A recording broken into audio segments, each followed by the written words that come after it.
আমাদের আজকের গল্পের নাম রক্তে বিষ ছিল। গল্পটি ডিটেকটিভ নীলাঞ্জন ব্যানার্জির প্রথম গল্প। গল্পটি নেওয়া হয়েছে গৌতম রায়ের লেখা রহস্যবেদী নীলাঞ্জন ব্যানার্জি থেকে। গল্প পাঠে রয়েছে শুভ, শুভম, দেবস্মিতা, রাজ চট্টোপাধ্যায়, প্রীতম আর আমি অপূর্ব। পোস্টার ডিজাইন করেছে তনুশ্রী সাহা। গল্পটি মন দিয়ে শুনুন। তবে হ্যাঁ, আমাদের চ্যানেলটিকে সাবস্ক্রাইব না করে থাকলে অবশ্যই করবেন। এই রকম গোয়েন্দা গল্প ও অ্যাডভেঞ্চার গল্প আমরা প্রায়ই নিয়ে আসি। তাহলে আর বেশি দেরি না করে চলুন শুরু করা যাক। এর আগে আমি সমুদ্রের বাড়িতে বহুবার গিয়েছি, কিন্তু এই প্রথম মনে হলো আমি যেন এক অপরিচিতের বাড়িতে ঢুকছি। নিস্তব্ধ আর থমথমে বৈরাগ্য যেন বাড়িটাকে ঘিরে রেখেছে। একটা প্রাণহীন শৈথল্য সমুদ্রের বাড়িটাকে গ্রাস করে ফেলেছে। কোথাও কোনো কান্নার আওয়াজ পেলাম না, এমনকি সদ্য বিপজ্জনিত কারণে এতটুকু জ্ঞানহীন ব্যস্ততাও না। ডাক্তারকে খবর আগেই দেওয়া হয়েছিল।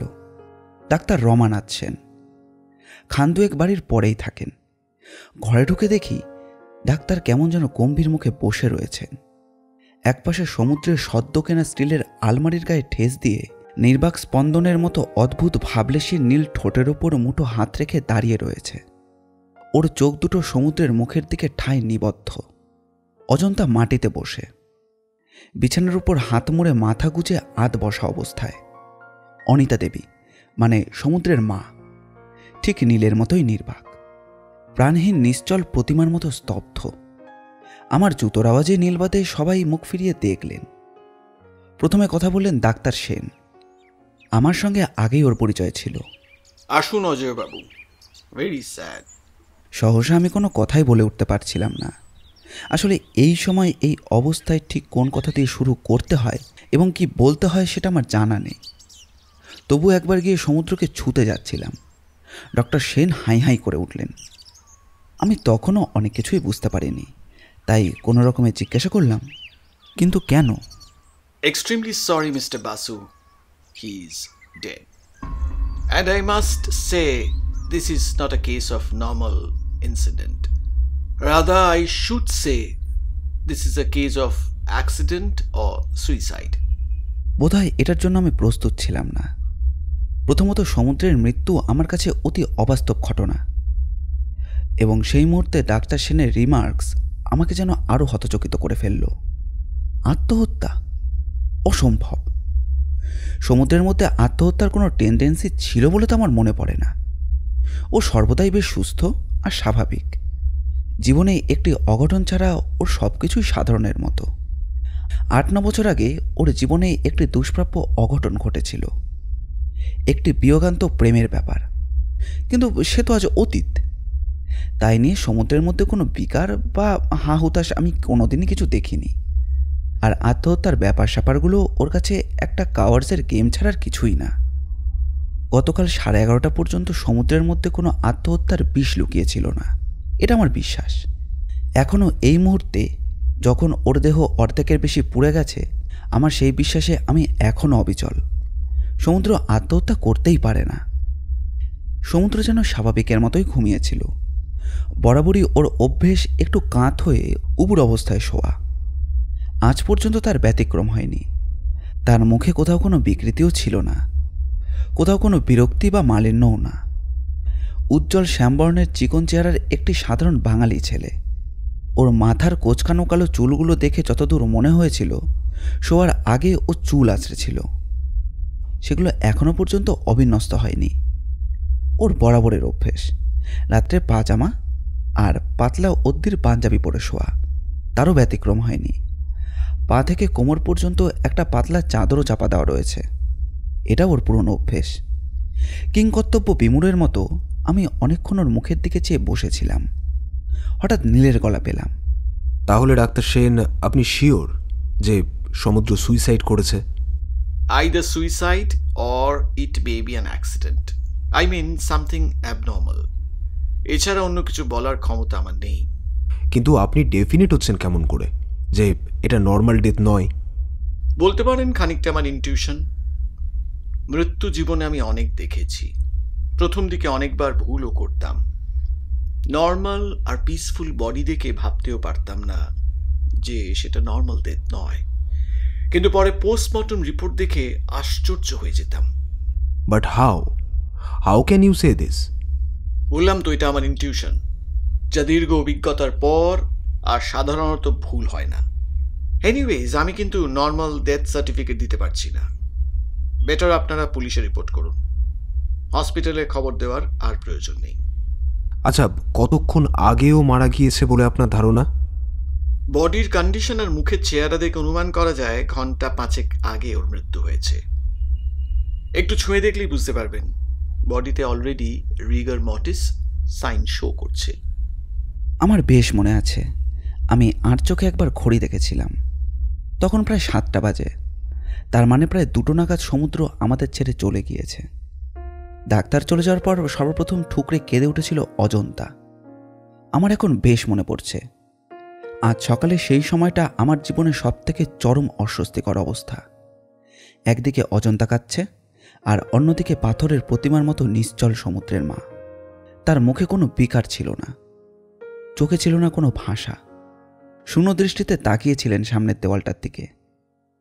প্রেম আর নীল, সে কাঁদেনি বা ভাবাবেগে সংযম হারায়নি, বরং ওর 2 চোখ দেখে আমি যেন চমকে গিয়েছিলাম। সচরাচর ওর এই ধরনের চোখ আমি দেখিনি। সেই সময় আমার মনে হয়েছিল ও যেন কিছু আবিষ্কার করার চেষ্টায় রয়েছে। ওর তীক্ষ্ণ অনুসন্ধানী ঘ্রাণ দিয়ে কিছু যেন খুঁজতে চাইছে। না, এভাবে আর বসে থাকা যায় না। অজুব, এই পরিবেশে তুই নিশ্চয়ই হাঁপিয়ে উঠেছিস। তুই বাইরের সব কাজগুলো মিটিয়ে ফেল, এদিকটা আমি দেখছি। বাইরের কাজ মানে? Don't get nervous. প্রথমে লোকাল থানায় চলে যা, ডাক্তার সেনের মতামতগুলো সব খুলে বলবি। তারপরেই চলে যাবি সোমেন জেঠুর বাড়ি। এ সময় ওকে বড় প্রয়োজন। কোথা দিয়ে ঝড়ের মতো সারাটা দিন যেন কেটে গেল। থানা, পুলিশ মর্গ, সোমেন জেঠুর সুপারিশে আর নীলের জামাইবাবুর পুলিশ অফিসার সত্যেন মুখার্জির তৎপরতায় সন্ধ্যের মধ্যেই সমুদ্রের বডিটা ফেরত পাওয়া গিয়েছিল। পুলিশের তথ্য সাপেক্ষ সাসপেক্টেড কেস। স্টমাকে পয়জন পাওয়া গিয়েছে, পটাশিয়াম সায়ানাইড। আমাদের শ্মশান থেকে ফিরে আসতে আসতে প্রায় দুপুর। একসময় নীল আমার কাছে মুখ এনে বলল, কথাটা এখন কাউকে বলিস না। সমুদ্র সুইসাইড করেনি, ওকে কেউ খুন করেছে। কি বলছিস তুই? এখন নয়, পরে সব বলবো। নে চল। সন্ধ্যার দিকে নীলের বাড়িতে গিয়ে আমি হাজির। নীলের সঙ্গে দেখা না হওয়া পর্যন্ত আমার আর স্বস্তি নেই।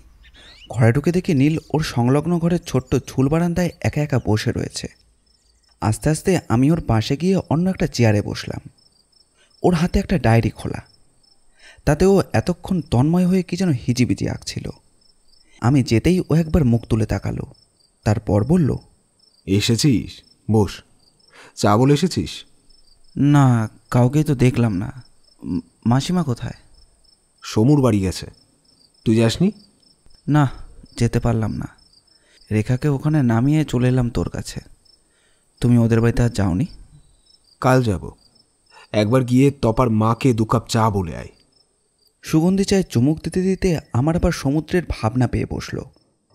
আজ এই মুহূর্তেও সমুর চেয়ে সমুর মা আর অজন্তার কথা বারবার মনে হচ্ছে। গতকাল সকালে আমি সমুর মাকে কাঁদতে দেখিনি। এমনকি ওকে যখন আমরা কাঁধে তুলে নিলাম তখনও ওর মায়ের এক ফোঁটাও চোখের জল ছিল না। সমুর মা মানুষটা কী দিয়ে যে তৈরি তা ভাবতে আমার বড় অবাক লাগে। নিজের হাতেই তিনি তার ছেলেকে সাজিয়ে দিয়েছিলেন। মুখে আর কপালে শুকনো রক্তগুলো নরম তুলো দিয়ে ভিজিয়ে আস্তে আস্তে মুছে দিয়ে চন্দন দিয়ে সাজিয়ে দিয়েছিলেন। গত বছর কেনা সমুর নতুন সাদা শালটা দিয়ে দেহটাকে অনেক যত্নে ঢেকে দিয়েছিলেন, কিন্তু একবারের জন্য আমি ওকে এক ফোঁটা চোখের জল ফেলতে দেখিনি। সমুর মা প্রায়ই বলতো, আমার মাই আমার আদর্শ। আমি যদি আমার মায়ের মতো কখনো হতে পারতাম। কথাটা বোধহয় ঠিকই।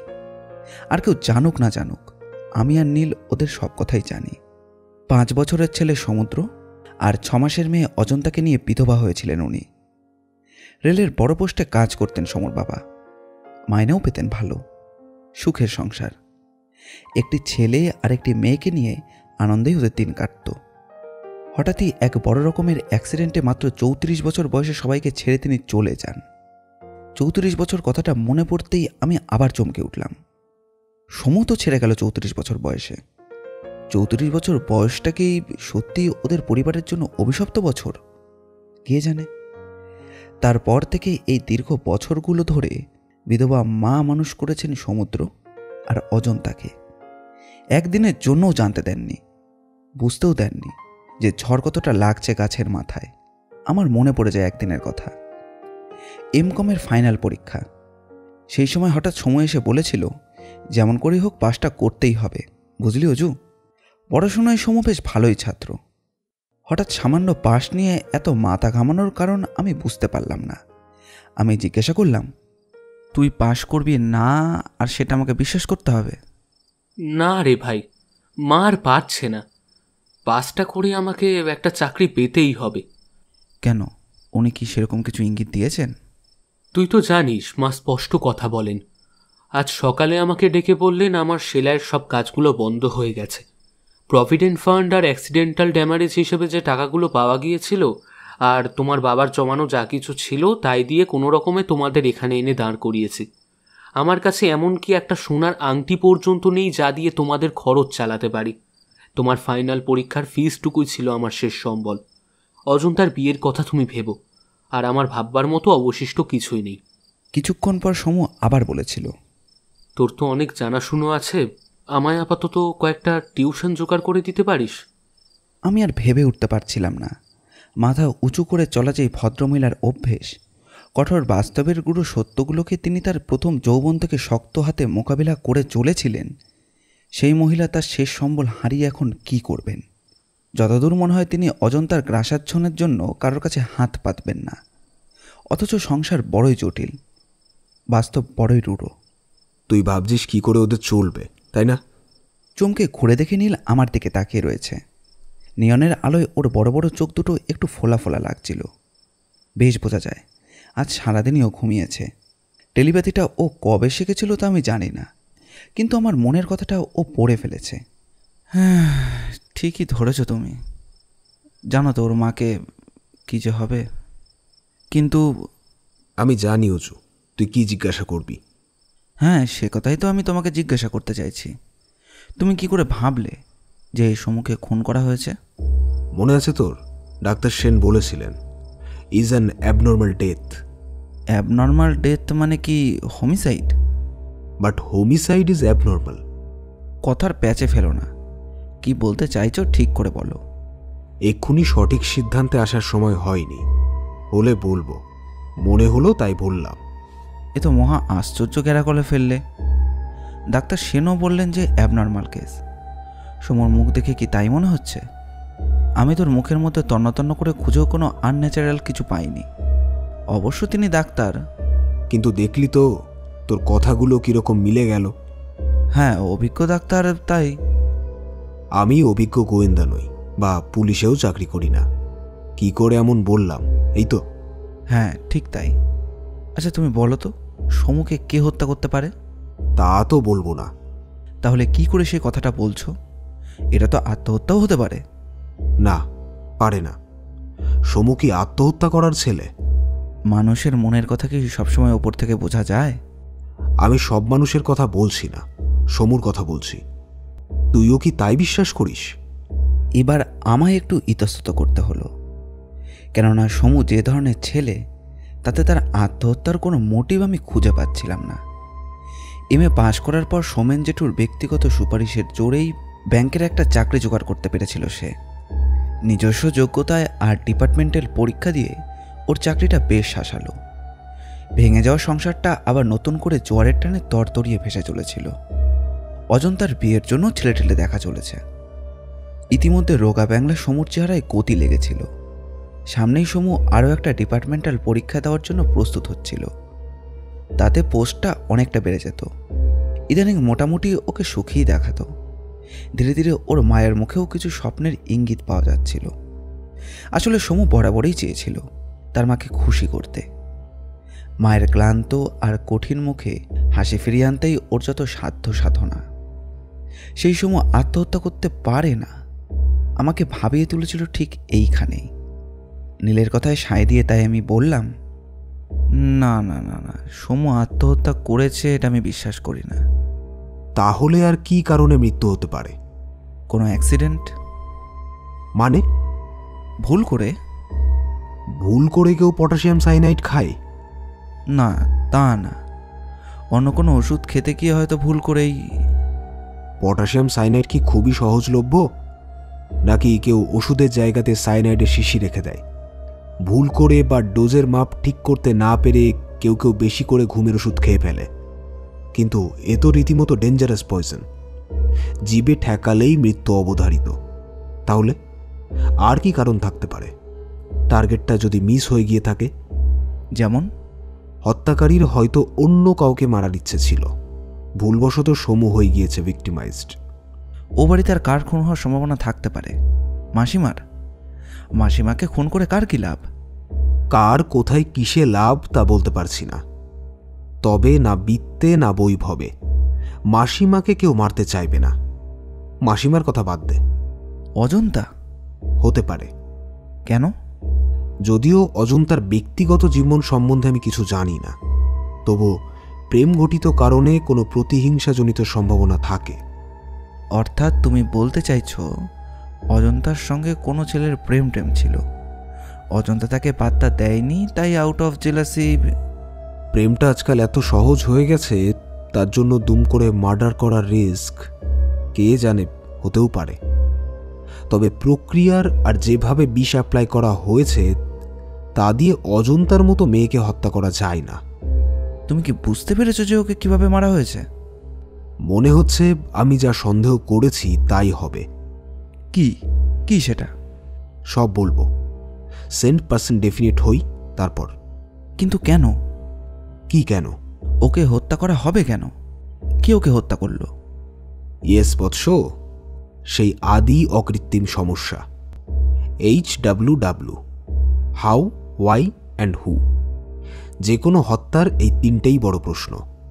তবে এখন আমার সবথেকে বড় প্রশ্নটা হচ্ছে ওয়াই। হাউটা মনে হচ্ছে মোটামুটি পেয়ে গেছি, এখন ওয়াই ওয়াজ দ্য মোটিভ। অনুমানও করতে পারোনি? না রে, আমি কি পাকা গোয়েন্দা যে এত তাড়াতাড়ি সব ছকে ফেলতে পারবো? কিন্তু তোমার সন্দেহের কারণটা তো বলবে। বললাম না, পরে। আমার ধারণা ভুলও হতে পারে। এখন কি করবে? আমাকে ছাড়া আর কাকে সন্দেহ করার কথা বলছো? খেপেছিস? শেষকালে না আমাকেই ধরে নিয়ে হাজতে ভরে দেয়। জামাইবাবুর সঙ্গে একবার দেখা করতে হবে। বলেই ও ওর দামি হাত ঘড়িটার দিকে তাকালো। অজু, তুই এখন কোথায় যাবি? মাঝে মধ্যে নীলের হেয়ালি মার্কা ব্যবহার আর কথা টপকে পালিয়ে বেড়ানো আমার কাছে খুবই বিরক্তকর বলে মনে হয়। হঠাৎ নীলের এই কথায় আমার একটু রাগই হলো। জিজ্ঞাসা করলাম, কথা হচ্ছিল সমুর ব্যাপারে, তড়াক করে উঠে যাওয়ার কারণটা উঠলো কেন? হাতে যদি কোনো কাজ না থাকে তাহলে চল একটু সত্যেন্দার বাড়ি থেকে বেরিয়ে আসি। কবে তোমার সঙ্গে কোথায় যাইনি আমি? চল। মিনিট দুয়েকের মধ্যেই নীল তৈরি হয়ে এলো। নীলের মরিচটা নিয়েও আলিপুরের প্ল্যান্ট রাস্তা ধরে এগিয়ে চলল সোজা উত্তরে। সত্যেন্দা মানে নীলের জামাইবাবু থাকেন শ্যামবাজারে। সত্যেন্দার মোহনবাগান লেনের বাড়িতে গিয়ে যখন পৌঁছলাম তখন প্রায় 8টা বাজে। কুন্তলাদি আর সত্যেন্দা আমাদের জন্যই অপেক্ষা করছিলেন। এ বাড়িতে আমি আগেও অনেকবার এসেছি, তাই সত্যেন্দার টাইগার, যেটা সত্যিই নেকড়ে বাঘের মতো দেখতে, এগিয়ে এসে আমাদের একটু শুকে টুকে আবার টুকুর পাশে গিয়ে শুয়ে পড়ল। টুকু ওদের একমাত্র মেয়ে। টুকুর হাতে আদর খেতে বোধহয় টাইগারের খুবই ভালো লাগে। অন্যদিনের মতো আজ কিন্তু কুন্তলা দিয়ে কি সত্যেন্দা কেউই কোনো উচ্ছ্বাস টুচ্ছ্বাস দেখালেন না। বিশেষ করে কুন্তলার দিকে যেন বেশ ম্রিয়মান বলেই মনে হলো। সত্যেন্দা আমাদের একবার দেখে বললেন, আয় বস। তারপর কুন্তলাদি উঠে গেলেন বোধহয় চা জলখাবারের ব্যবস্থা করতে। আমি আর নীল এগিয়ে গিয়ে সত্যেন্দার সামনের সোফায় বসলাম। পাইপে আগুন ধরাতে ধরাতে সত্যেন্দা বললেন, তোমার অনুমানই বোধহয় ঠিক হলো নীল। একটু উৎসাহিত হয়ে নীল বলল, ল্যাব রিপোর্ট পেয়েছেন? হ্যাঁ, একটু আগেই মিস্টার মুখার্জি এসেছিলেন। মুখার্জিকে চেনো তো? চিনি। কেমিস্ট দেবতোষ মুখার্জি তো? উনি তোমার বুদ্ধির খুব প্রশংসা করলেন। উনিও প্রায় তোমার সঙ্গে ডেফিনিট এটা মার্ডার। আসলে কি জানেন, ওই জিনিসটা না পাওয়া গেলে আমার পক্ষেও ধারণা করাটা সম্ভব ছিল না। আমিও হয়তো সবার মতো এটাকে সুইসাইড কেস বলেই ধরে নিতাম। Thanks Neel. Many many thanks. Police জানে? কেসটা তো লোকাল পুলিশ টেক আপ করেছে। তারাও এটাকে মার্ডার বলে সন্দেহ করছে, কারণ স্টমাকে পাওয়া গিয়েছে পটাশিয়াম সায়ানাইড, আর যে উপায়ে ওর মৃত্যু হয়েছে তা সুইসাইড নয় বলেই পুলিশের বিশ্বাস। কিন্তু সত্যেনদা। হ্যাঁ হ্যাঁ, বলো কি বলবে? সমু আমার বিশেষ বন্ধু, তা তো আপনি জানেন।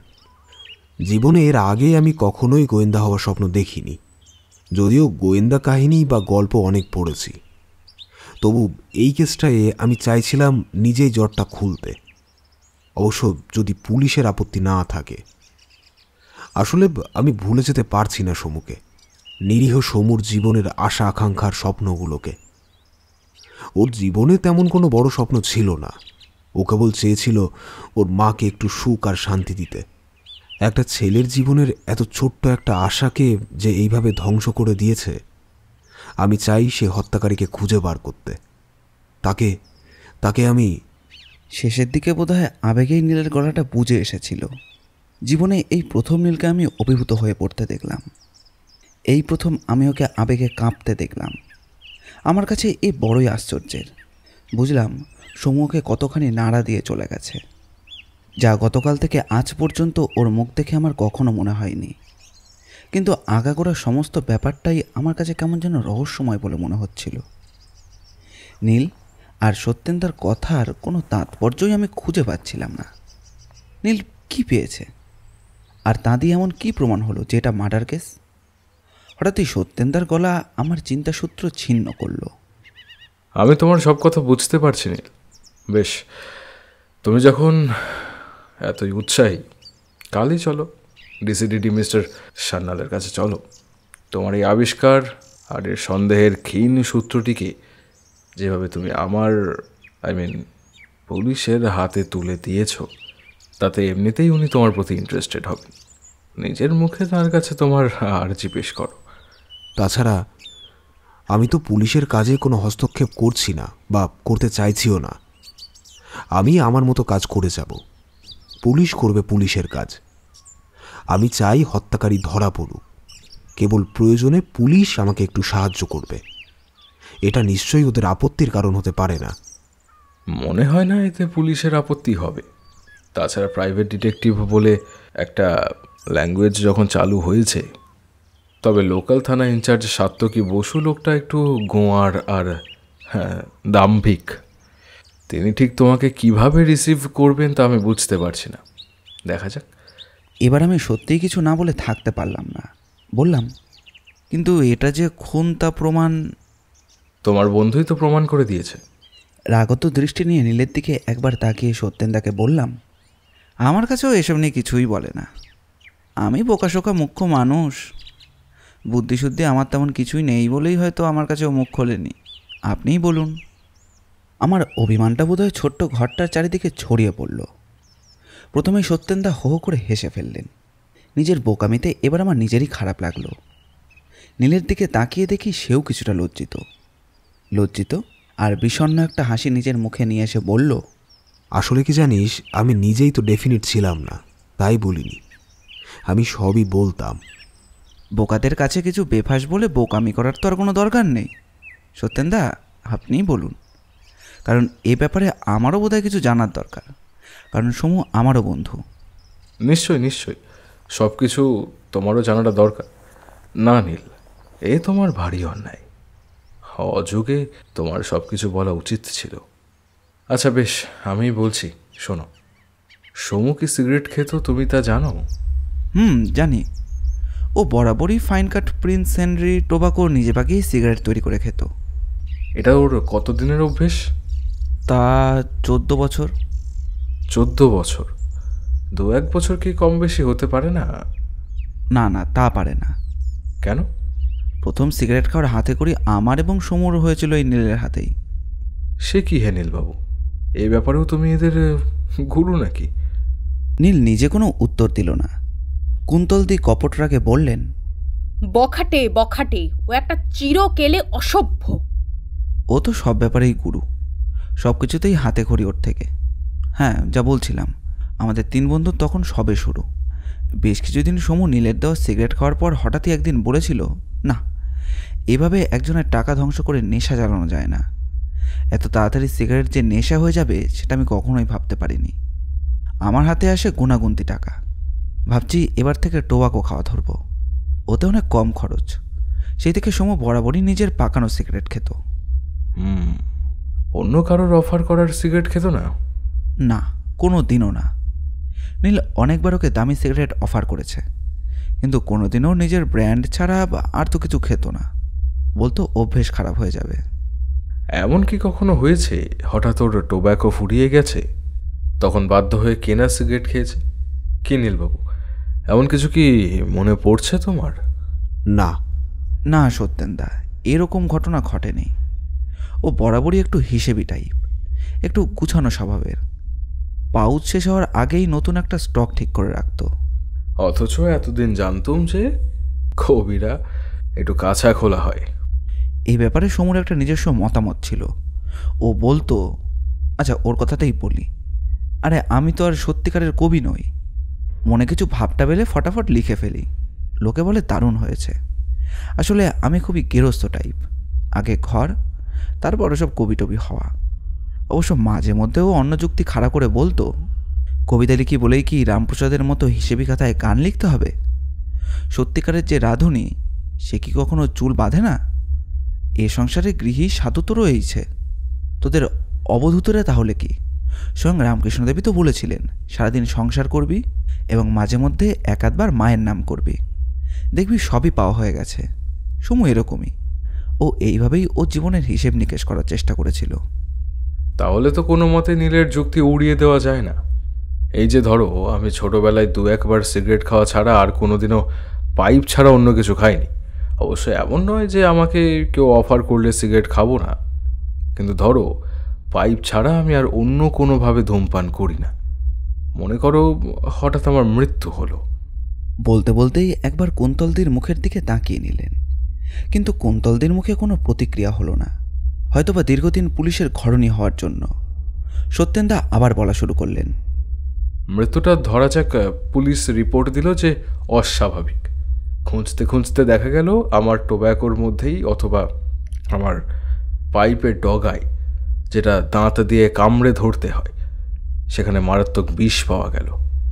যে বিষটা পোস্টমর্টমের রিপোর্টে আমার স্টমাকে আগেই পাওয়া গিয়েছে। তাহলেও কি তুমি বলবে আমার মৃত্যুটা স্বাভাবিক, খুন নয়? তাহলে আপনি বলতে চাইছেন সমুর টোবাকোর মধ্যেই সায়ানাইড পাওয়া গেছে? কিন্তু টোব্যাকোর মধ্যে না, পাওয়া গিয়েছে ও যে সিগারেট পাইপ ইউজ করে সেখানে। তার মানে কেউ বা কারা অত্যন্ত ঠান্ডা মাথায় সুপরিকল্পিত উপায়ে সমুর সিগারেট পাইপের যেখানে গামটা লাগানো থাকে সেখানে পটাশিয়াম সায়ানাইড কোটিং করে দিয়েছিল।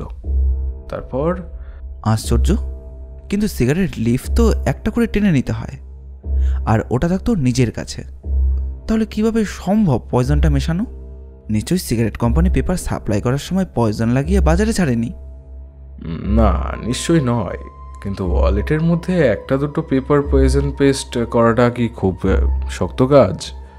না, আমি ঠিক বুঝতে পারছি না। দেখো, আমি বুঝিয়ে দিচ্ছি। এই দেখো, এইখান দিয়ে পেপারটা একটা একটা করে টেনে বার করা যায়, তাই তো? হ্যাঁ। এবার নিশ্চয়ই এর যে কোনো একটাই পয়জন লাগানোর কোনো অসুবিধে নেই, তাই না? না, নেই, কিন্তু ওটাকে ফের বন্ধ করবেন কিভাবে? খুব সহজ, যেমনভাবে খুলেছিলাম দেখো তেমনি করেই আবার বন্ধ করে দিলাম। এবার কি তুমি বাইরে থেকে ধরতে পারবে যে এর মধ্যে যে কোনো একটাই অবধারিত মৃত্যু লুকিয়ে রয়েছে? কি সর্বনাশ! সর্বনাশ তো বটেই, আর এর সব কৃতিত্বই তোমার বন্ধু নীলের। ওই প্রথম আবিষ্কার করে সমুকে ওইভাবে হত্যা করা হয়েছে। এবার নীলের দিকে তাকালাম। ওর কিন্তু এইসব বিশ্লেষণে মন নেই, সেটা দেখেই বোঝা যাচ্ছে। টাইগার কখন যেন উঠে এসে ওর পাশে বসে পড়েছিল। ও নিবিষ্ট মনে টাইগারের খাড়া দুটো কান নামিয়ে দেওয়ার চেষ্টা করছে। নীলের মুখ থেকে কোনো কিছু শোনার আশা ত্যাগ করে সত্যেনদাকে জিজ্ঞাসা করলাম, আচ্ছা সত্যেনদা, সমুকে যে এইভাবে খুন করা হয়েছে তার প্রমাণ কি? হঠাৎ নীলের চমক ভাঙল। সে বলল, প্রমাণ আছে, প্রমাণ পেয়েছি। কাল সকালে তুই যখন চারিদিকে খবর দিতে বেরিয়ে গেলি, ঘরের মধ্যে তখন এক অদ্ভুত শোকের আবহাওয়া।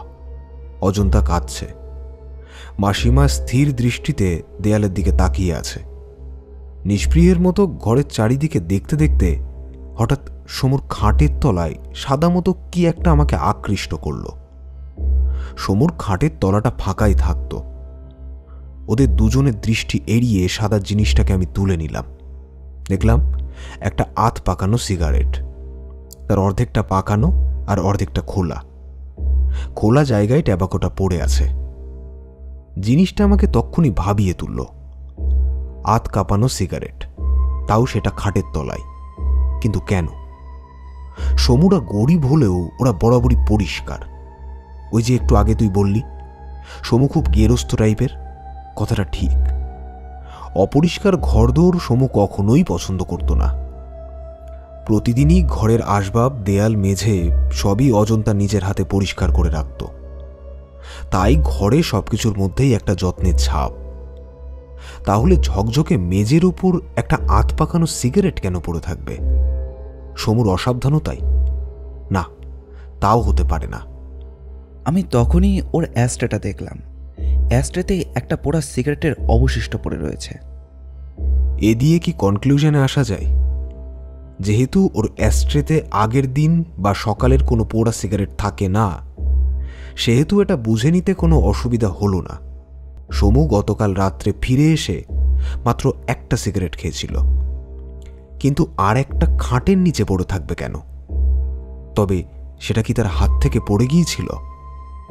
তাই যদি যাবে, তাহলে সেটা সমুর স্বভাব অনুযায়ী খাটের নিচে পড়ে থাকতে পারে না। ও তখনই সেটাকে তুলে অ্যাস্ট্রেতে ফেলে দিত। কি অজু, তাই তো? হ্যাঁ, তাই। সমুর স্বভাব সেই কথাই বলে। তাহলে আমাদের এবার ধরে নিতে আপত্তি নেই, সমু যা জ্ঞানত করতে পারে না, ওর অজ্ঞানতার সুযোগে তাই ঘটে গেছে।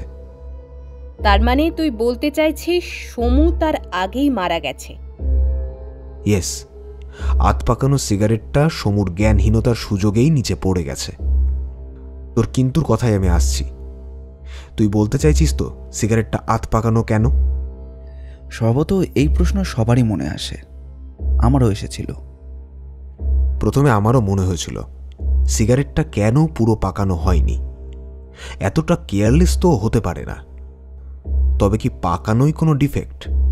না, দীর্ঘ 14 বছর যে সিগারেট পাকিয়ে খায়, তার সিগারেট তৈরি করা হবে নিখুঁত। তাহলে আর কি হতে পারে? তখনই মনে পড়ে গেল ডাক্তার সেনের সেই রিমার্ক। বেশ জোর দিয়েই উনি এই কথাটা বলেছিলেন যে এটা নর্মাল ডেথ নয়। তবে কি স্বাভাবিক মৃত্যুটা এসেছে ওই সিগারেটের মধ্যে দিয়ে? তড়িতে আমার মাথায় অন্য কিছু খেলে গেল, সামথিং অ্যাবনর্মাল। অ্যাবনর্মালটা কি? সুইসাইড না হোমিসাইড? যদি সিগারেটের থেকেই ওর মৃত্যু হয়, তাহলে তো কোনো মতেই সুইসাইড নয়। যে সুইসাইড করবে সে এত কষ্ট করে রেয়ার পয়জনটা সিগারেটের মধ্যে মিশিয়ে খাবে? তার তো আরও অনেক উপায় আছে। তবে কি হোমিসাইড, হত্যা? না, সবকিছুই কেমন যেন তালগোল পাকিয়ে গেল। কাউকে কিছু না জানিয়ে সিগারেটটা রুমালে মুড়ে পকেটে রেখে দিলাম। সত্যেন্দা, এক্সট্রিমলি সরি। কাজটা হয়তো আইনের চোখে গর্হিত, তবু যে মুহূর্তে হোমিসাইডের সম্ভাবনাটা মাথার মধ্যে খেলে গেল, সেই মুহূর্ত থেকে আমি আরও অনেক কিছু অনুসন্ধান করতে চাইছিলাম। ওর বালিশের তলা থেকে পাউচ আর রেস্ট পেপার ওয়ালেটটা নিয়ে নিলাম, এমনকি অ্যাস্ট্রে থেকেও আধপোড়া সিগারেটটা। ঘরে অবশ্য আর তেমন কিছু সন্দেহজনক আমার চোখে পড়েনি। কালোর ঘরটা আবার ভালো করে খুঁজে দেখতে হবে। আমার মনে তখন অনেক প্রশ্ন উকি দিচ্ছিল। নীল থেমে যেতে আর কোনো প্রশ্ন করতে সাহস হচ্ছিল না। সত্যেন্দার দিকে তাকিয়ে দেখলাম উনিও যেন কিছু ভাবছেন। কুন্তলা দিও তাই। একা একা একটুখানি বসে থেকে হঠাৎ সবার উদ্দেশ্যেই প্রশ্নটা ছুড়ে দিলাম, কিন্তু কেন আর কে? আমার প্রশ্নটা বুঝি সবারই প্রশ্ন। দেখলাম সবাই সবার দিকে একবার তাকিয়ে মাথা নিচু করল। ঘরের অস্বস্তিকর নীরবতা কাটিয়ে টাইগার হঠাৎই ঘেউ ঘেউ করে উঠল। সত্যেন্দার বোধহয় চমক ভাঙল। টাইগারের মাথায় হাত বুলিয়ে ওকে শান্ত করে উনি বললেন, Kuntala, if you don't mind আর একবার। কুন্তলা দিয়ে কিছু না বলে চায়ের জোগাড় করতে বেরিয়ে গেলেন। সত্যেনদা পাইপে আরও একবার আগুন ছুঁয়ে হঠাৎ পুলিশি কায়দায় বলে উঠলেন, নীলের ব্যক্তিগত ইচ্ছে, কেসটার ও তদন্ত করে, আমার আপত্তি নেই। প্রাইভেটলি ও যদি সলভ করতে পারে তাতে আমার আনন্দই হবে, কিন্তু সরকারিভাবে আমার কিছু প্রশ্ন আছে তোমাদের কাছে। মোটামুটি যখন প্রমাণিত যে, তখন পুলিশের লোক হয়ে কিছু জিজ্ঞাসাবাদের প্রয়োজন আছে, বিশেষ করে তোমরা দুজন যখন ওর অন্তরঙ্গ বন্ধু। প্রশ্নগুলোর মধ্যে তদন্তের অনেক সুরাহা থাকবে, তাতে নীলেরও সুবিধা হবে। এটা তো নিশ্চয়ই স্বীকার করবে যে মৃতের জীবনের খুঁটিনাটি জানতে পারলে খুনির সন্ধান পাওয়া যায়। নিশ্চয়ই। পুলিশ হিসাবে তোমাদের আমি কিছু প্রশ্ন করছি। আচ্ছা, তোমরা ছাড়া সমুর আর কে কে বন্ধু ছিল? অজু, তুমি উত্তরগুলো দাও, প্রয়োজন হলে নীলকেও প্রশ্ন করব। আমরা দুজনেই ছিলাম ওর নিকটতম বন্ধু, আর কোনো সেই বিশেষ অর্থে কোনো নাম শুনিনি। ও তো ব্যাংকে চাকরি করছিল, সেখানে কেউ তেমন? আমাদের তো জানা নেই, তবে মনে হয় বিশেষ কেউ নেই। মানে অফিস কলিগদের ব্যাপার স্যাপার ও অফিসের মধ্যেই সীমাবদ্ধ রাখত, মাখামাখি বোধহয় সেগুলোকে বলা যায় না। অফিসের কোনো গল্প তোমাদের কাছে কোনোদিন করেছিল? মনে তো পড়ে না, তবে আপার গ্রেডের একটা পরীক্ষার কথা ও প্রায়ই বলতো। কি বলতো? তাও তেমন কিছু না, এই পরীক্ষায় পাশ করলে ভালো একটা এক্সিকিউটিভ র্যাঙ্ক পেয়ে যাবে। কোনো শত্রুতা? যেমন? যেমন ওর উন্নতিতে অন্য কারোর জেলাসি? কোনোদিনও তো বলতে শুনিনি। আর আপনি যদি বলেন রাজনীতির ব্যাপারে, তাহলে বরাবরই ও ঘোরতর রাজনীতি বিরোধী। কোনো গোপন সূত্র থেকে কোনো সম্পত্তি পাওয়ার যোগাযোগ ছিল কি? তেমন কিছু তো কোনোদিনও শুনিনি। বিধবা মা ছেলে ও মেয়েকে অনেক কষ্টে মানুষ করেছেন, আজ পর্যন্ত কোনোদিনও সমুর মার মুখে মামা বা কাকার গল্প শুনিনি। সমুর মাও ছিলেন বিধবা মায়ের একমাত্র সন্তান, আর ওর বাবাকুলে এক কাকা ছিলেন, তিনিও বহুদিন মৃত। এতএব সম্পত্তি পাবার কোনো সম্ভাবনাই নেই। অর্থাৎ যে যে কারণে একটি ইয়াং ছেলে খুন হতে পারে তার সব রাস্তাই সূত্র হিসেবে ডেল্ক। আচ্ছা, কারো সঙ্গে প্রেম ট্রেম ছিল নাকি তার? এইবার আমায় হোঁচট খেতেই হলো। ইদানিংকালের মধ্যে ও কারোর সঙ্গে কোনো প্রেম টেম করেনি, সেটা আমি বা নীল জানি। কিন্তু 9-10 বছর আগে একটা ঘটনা রয়েছে, কিন্তু সেটা বড়ই পুরনো আর ক্ষীণসূত্র। কিন্তু কি উত্তর দেব তাই ভেবে পাচ্ছিলাম না। সত্যেনদা আবার জিজ্ঞাসা করলেন, জানো নাকি তেমন কোনো প্রেম জাতীয় ঘটনার কথা? না সত্যেনদা, সেরকম কিছু না, কিন্তু ইদানিং ও এসব ব্যাপারে সম্পূর্ণ উদাসীন।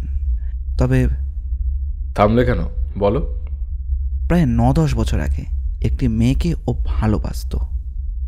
9-10 বছর? তারপর? সমু তখন এমকমে পড়ত। সেই সময় জয়ন্তীর সঙ্গে ওর আলাপ হয়।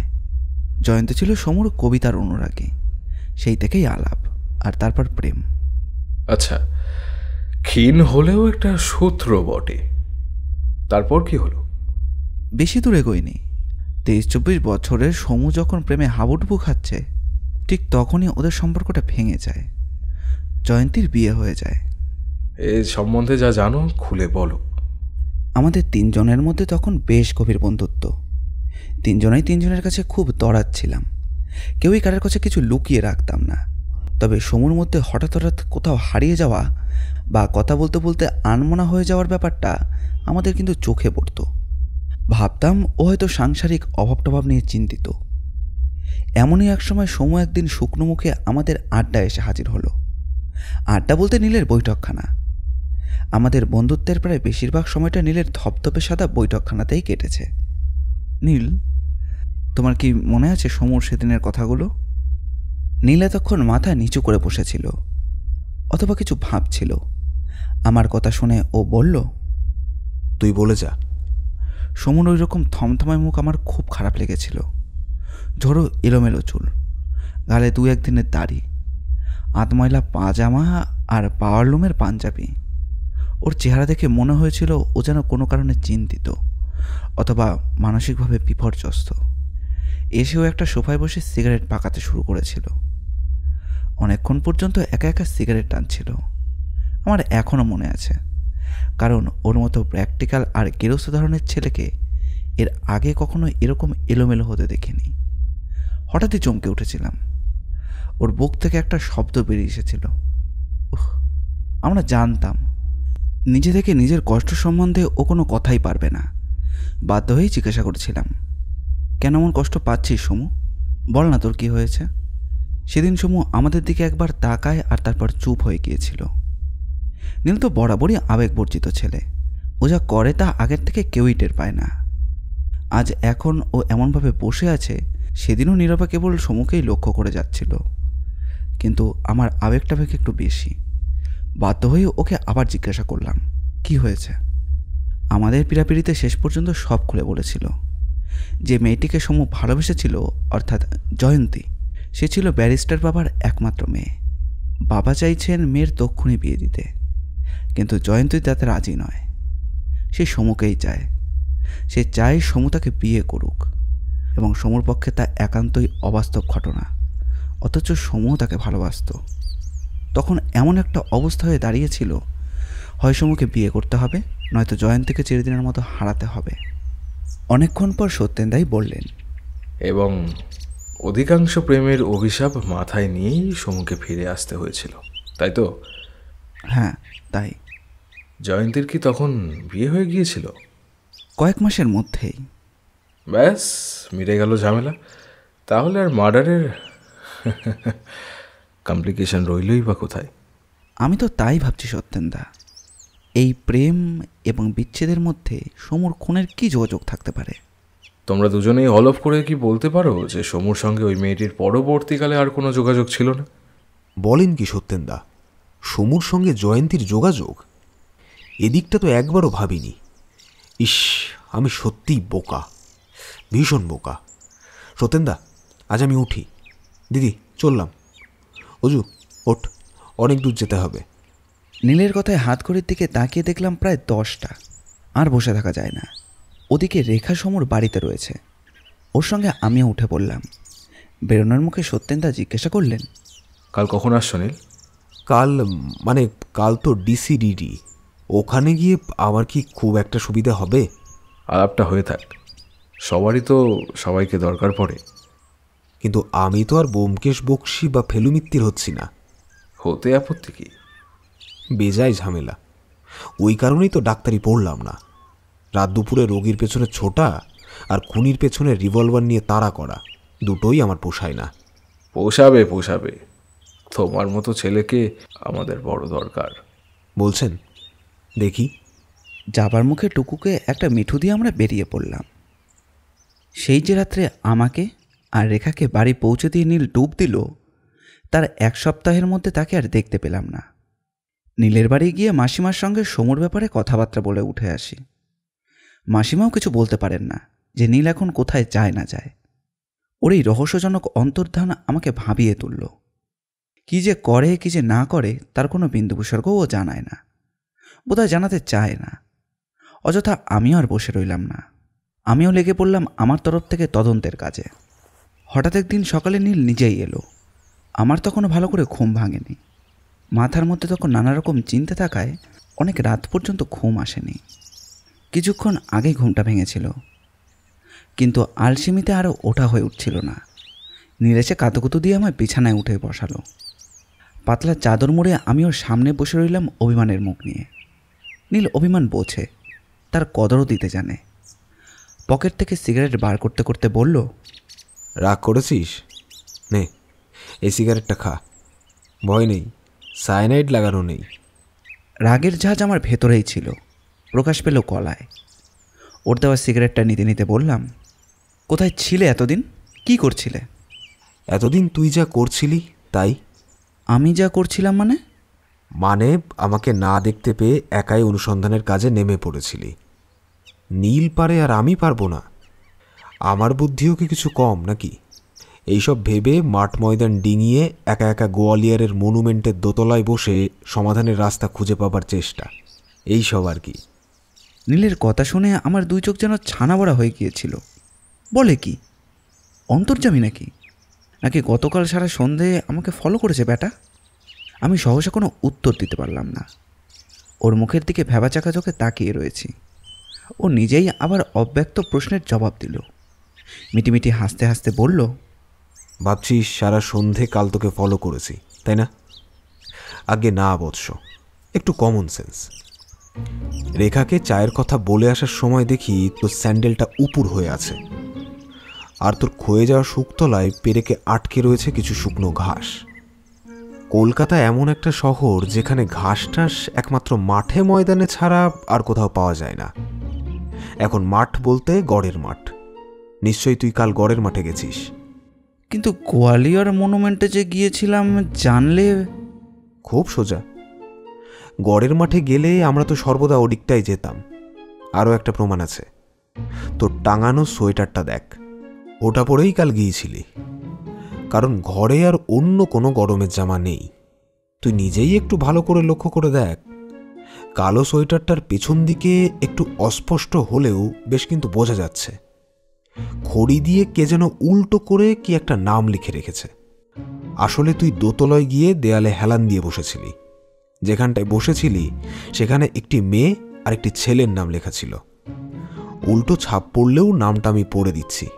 নামটা হচ্ছে রমা, আর রমার পাশে ছোট্ট একটা যোগ চিহ্ন আছে। যদিও ওটা আরও অস্পষ্ট, কারণ যারা এই ধরনের নাম লিখতে অভ্যস্ত তারা নিজেদের নামটা বেশ ঘষে ঘষে ভালো করে লেখে, কিন্তু যোগ চিহ্নটা কোনো রকমের দায়সারা গোছের লিখে ছেড়ে দেয়। অতএব বৎস, 2 এ 2 4, ঘাস প্লাস খড়ির দাগ ইকুয়ালস টু তোমার একা একা ভ্রমণ। কিন্তু গতকালই যে গিয়েছিলাম তার কি প্রমাণ? গত পরশুও তো যেতে পারতাম। না, তাও না, কালই। কেননা পরশু গেলে তো চটির তলায় ওই ঘাসের অংশটা এখনও লেগে থাকতো না। তুই সাধারণত শু বা অন্য কোনো জুতোর চেয়ে চটিটাই বেশি প্রেফার করিস, ঠিক আছে? পারবে, সমুর হত্যাকারীকে খুঁজে বার করতে তুমিই পারবে। কিন্তু তুমি এতদিন কোথায় ছিলে? ডিসিডিডির সঙ্গে দেখা করেছিলে? হ্যাঁ, করেছিলাম। অত বড় একজন জাদরেল পুলিশ অফিসার যে এমন রসিক আর মাইডিয়ার হতে পারে কথা না বললে বুঝতে পারতাম না। তিনি কি বললেন তাই বলো। কি আর বলবেন, বেশ মনোযোগ দিয়ে আমার বিশ্লেষণগুলো শুনলেন, তারপর বললেন, right, you are right young man. আমার ডিপার্টমেন্টে তো এইরকমই ইয়াং ইন্টেলিজেন্ট ছেলে দরকার। চলে এসো না পুলিশে। সে কি বাবা, একেবারে চাকরির অফার? কিন্তু তুই তো জানিস ওই জিনিসটা আমার ধাতে পোষায় না। অবশ্য উনি কোনো চাপ দিলেন না, তবে খুব এনকারেজ করলেন। কিন্তু এই সাত্তকী বসু লোকটা বিশেষ সুবিধার নয়। সাত্তকী আবার কে? ওই যে রে, সমুদ্রের পাড়ার লোকাল থানা ইন্সপেক্টর। কেসটা তো উনিই ডিল করছেন। ভদ্রলোক তো ভালো করে আমার আর্গুমেন্টটা শুনলেনই না, বললেন প্লেন একটা সুইসাইড। কেসটা খামোকা ঘোলা করছেন। ডিটেকটিভ বই পড়ে পড়ে আপনার গোয়েন্দা রোমান্সে ভুগছেন। বাপের পয়সা আছে, ব্যবসা ট্যাবসা করছেন, তাই করুন। এ শালার লাইন বহুত খতরনাক। তার মানে তোমাকে মানে মানে কেটে পড়তে বললেন? স্পষ্ট কথাই তো তাই দাঁড়ায়। কিন্তু আমিও নীল ব্যানার্জি, আমি জানি এটা মার্ডার, এবং সলভ আমি করবই। এতদিন রোজ তোমার বাড়িতে গিয়ে তোমাকে না পেয়ে মাসিমার সঙ্গে গল্প করে চলে এসেছি, তা এতদিন করলে কি? সে কথা পরে বলছি। এখন তুই কি চিন্তা করলি তাই বল। দূর, হ্যাঁ, আমার আবার চিন্তা করা। আমি কিছু কুলকিনারাই করতে পারছি না। একটু এগিয়ে কেমন যেন গোলমাল হয়ে যাচ্ছে। কতটা এগিয়েছিস? এরপর আমি টুকরো টাকরা যা এগিয়েছি সবটাই নীলকে খুলে বললাম। টেনে টেনে নীল একটু হাসলো, তারপর বলল, আমি কিন্তু এর মধ্যে আরও একটু এগিয়ে গিয়েছি। এই কদিনে আমি কয়েকটা জিনিস ভাবতে পেরেছি, শুনবি? ইয়ার কি হচ্ছে? তুমি জানো এই ব্যাপারে আমি কতটা উড়িট। তারপর নিজের চিন্তাদৈন্যের অক্ষমতা এবং আফসোস। বলো, তুমি কত দূরে গিয়েছ? ইতিমধ্যে চা এসে গিয়েছিল। চায়ে চুমুক দিতে দিতে নীল বলল, একটা ব্যাপারে তোর সঙ্গে আমি একমত, খুব একটা বেশি কিছু না। তবে হত্যাকারী সমুর অতি পরিচিত। সে ভালোভাবেই জানে সমু সাধারণত কাউকে টোবাকো অফার করে না। তাই সে সমুর অজান্তেই পেপার ওয়ালেটটা পাল্টে দিয়েছিল। তার মানে এমন একজনকেও যে সমুর অত্যন্ত কাছের এবং বেশ পরিচিত। পাল্টাবার সময় ধরা পড়লেও সমু কিন্তু কিছু মনে করত না, এবং সে নিশ্চিত জানত যে একমাত্র সমু ছাড়া অন্য কেউ এতে মারা পড়বে না। কারণ পারতপক্ষে সে কখনোই নিজের সিগারেট কাউকে অফার করবে না, এটা হত্যাকারী জানে। এবার প্রশ্ন, কিন্তু সে কে? সেটাই তো আসল প্রশ্ন। তুই, আমি বা আমাদের বাড়ির লোকজন ছাড়া সমুর কি আর কারোর সঙ্গে ঘনিষ্ঠতা ছিল? জানি না। ছিল। কে সে? জয়ন্তী। জয়ন্তী? আশ্চর্য। কই, আমরা তো কিছু জানতাম না, আমাদের তো কিছু জানতেও দেয়নি। না, আমরা জানতাম না কিছুই। সমুও ওই একটি মাত্র দুর্বলতার কথা আমাদের কাছে লুকিয়ে রেখেছিল। কিন্তু তুমি জানলে কি করে? অজন্তাকে একটু নাড়াচাড়া করতেই ও বলে ফেলল। আসলে কি জানিস, ঘটনাটা যখনই আমি খুঁটিয়ে দেখতে গিয়েছি তখনই আমার একটা কথাই বারবার মনে হয়েছে। আমরা দুজন ছাড়াও সমুর আরও কোনো অন্তরঙ্গ বন্ধু ছিল, আর এই ঘনিষ্ঠতা সমুর এমনই এক দুর্বল স্থান যাও এমনকি আমাদের কাছেও বলেনি। তবু মানুষ এই রকমই। আমি সাধারণ মানুষের কথা বলছি। কাউকে না কাউকে সে তার গোপন এবং একান্ত দুর্বলতার কথা না জানিয়ে থাকতে পারে না। পৃথিবীর কাউকে না কাউকে সে কথাগুলো বলবেই। স্বভাবতই আমার কাছে মনে হলো কে সে, যাকে সমু এ কথাটা বলতে পারত। হয়তো তুই, আমি, অথবা মাসিমা কিংবা অজন্তা। তুই আর আমি বাদ গেলে থাকছে মাসিমা আর অজন্তা। মাসিমাকে এর মধ্যে দু একটা কথা আমি জিজ্ঞাসা করেছিলাম, কিন্তু অন্য কোনো তৃতীয় বন্ধুর সঙ্গে মেলামেশার খবর তিনি জানেন না। তাহলে বাকি থাকছে অজন্তা। অজন্তাকে কাল আমি একা নিয়ে বেরিয়েছিলাম। আমার জেরার মুখে সে দাঁড়াতে পারেনি, সব বলে ফেলল।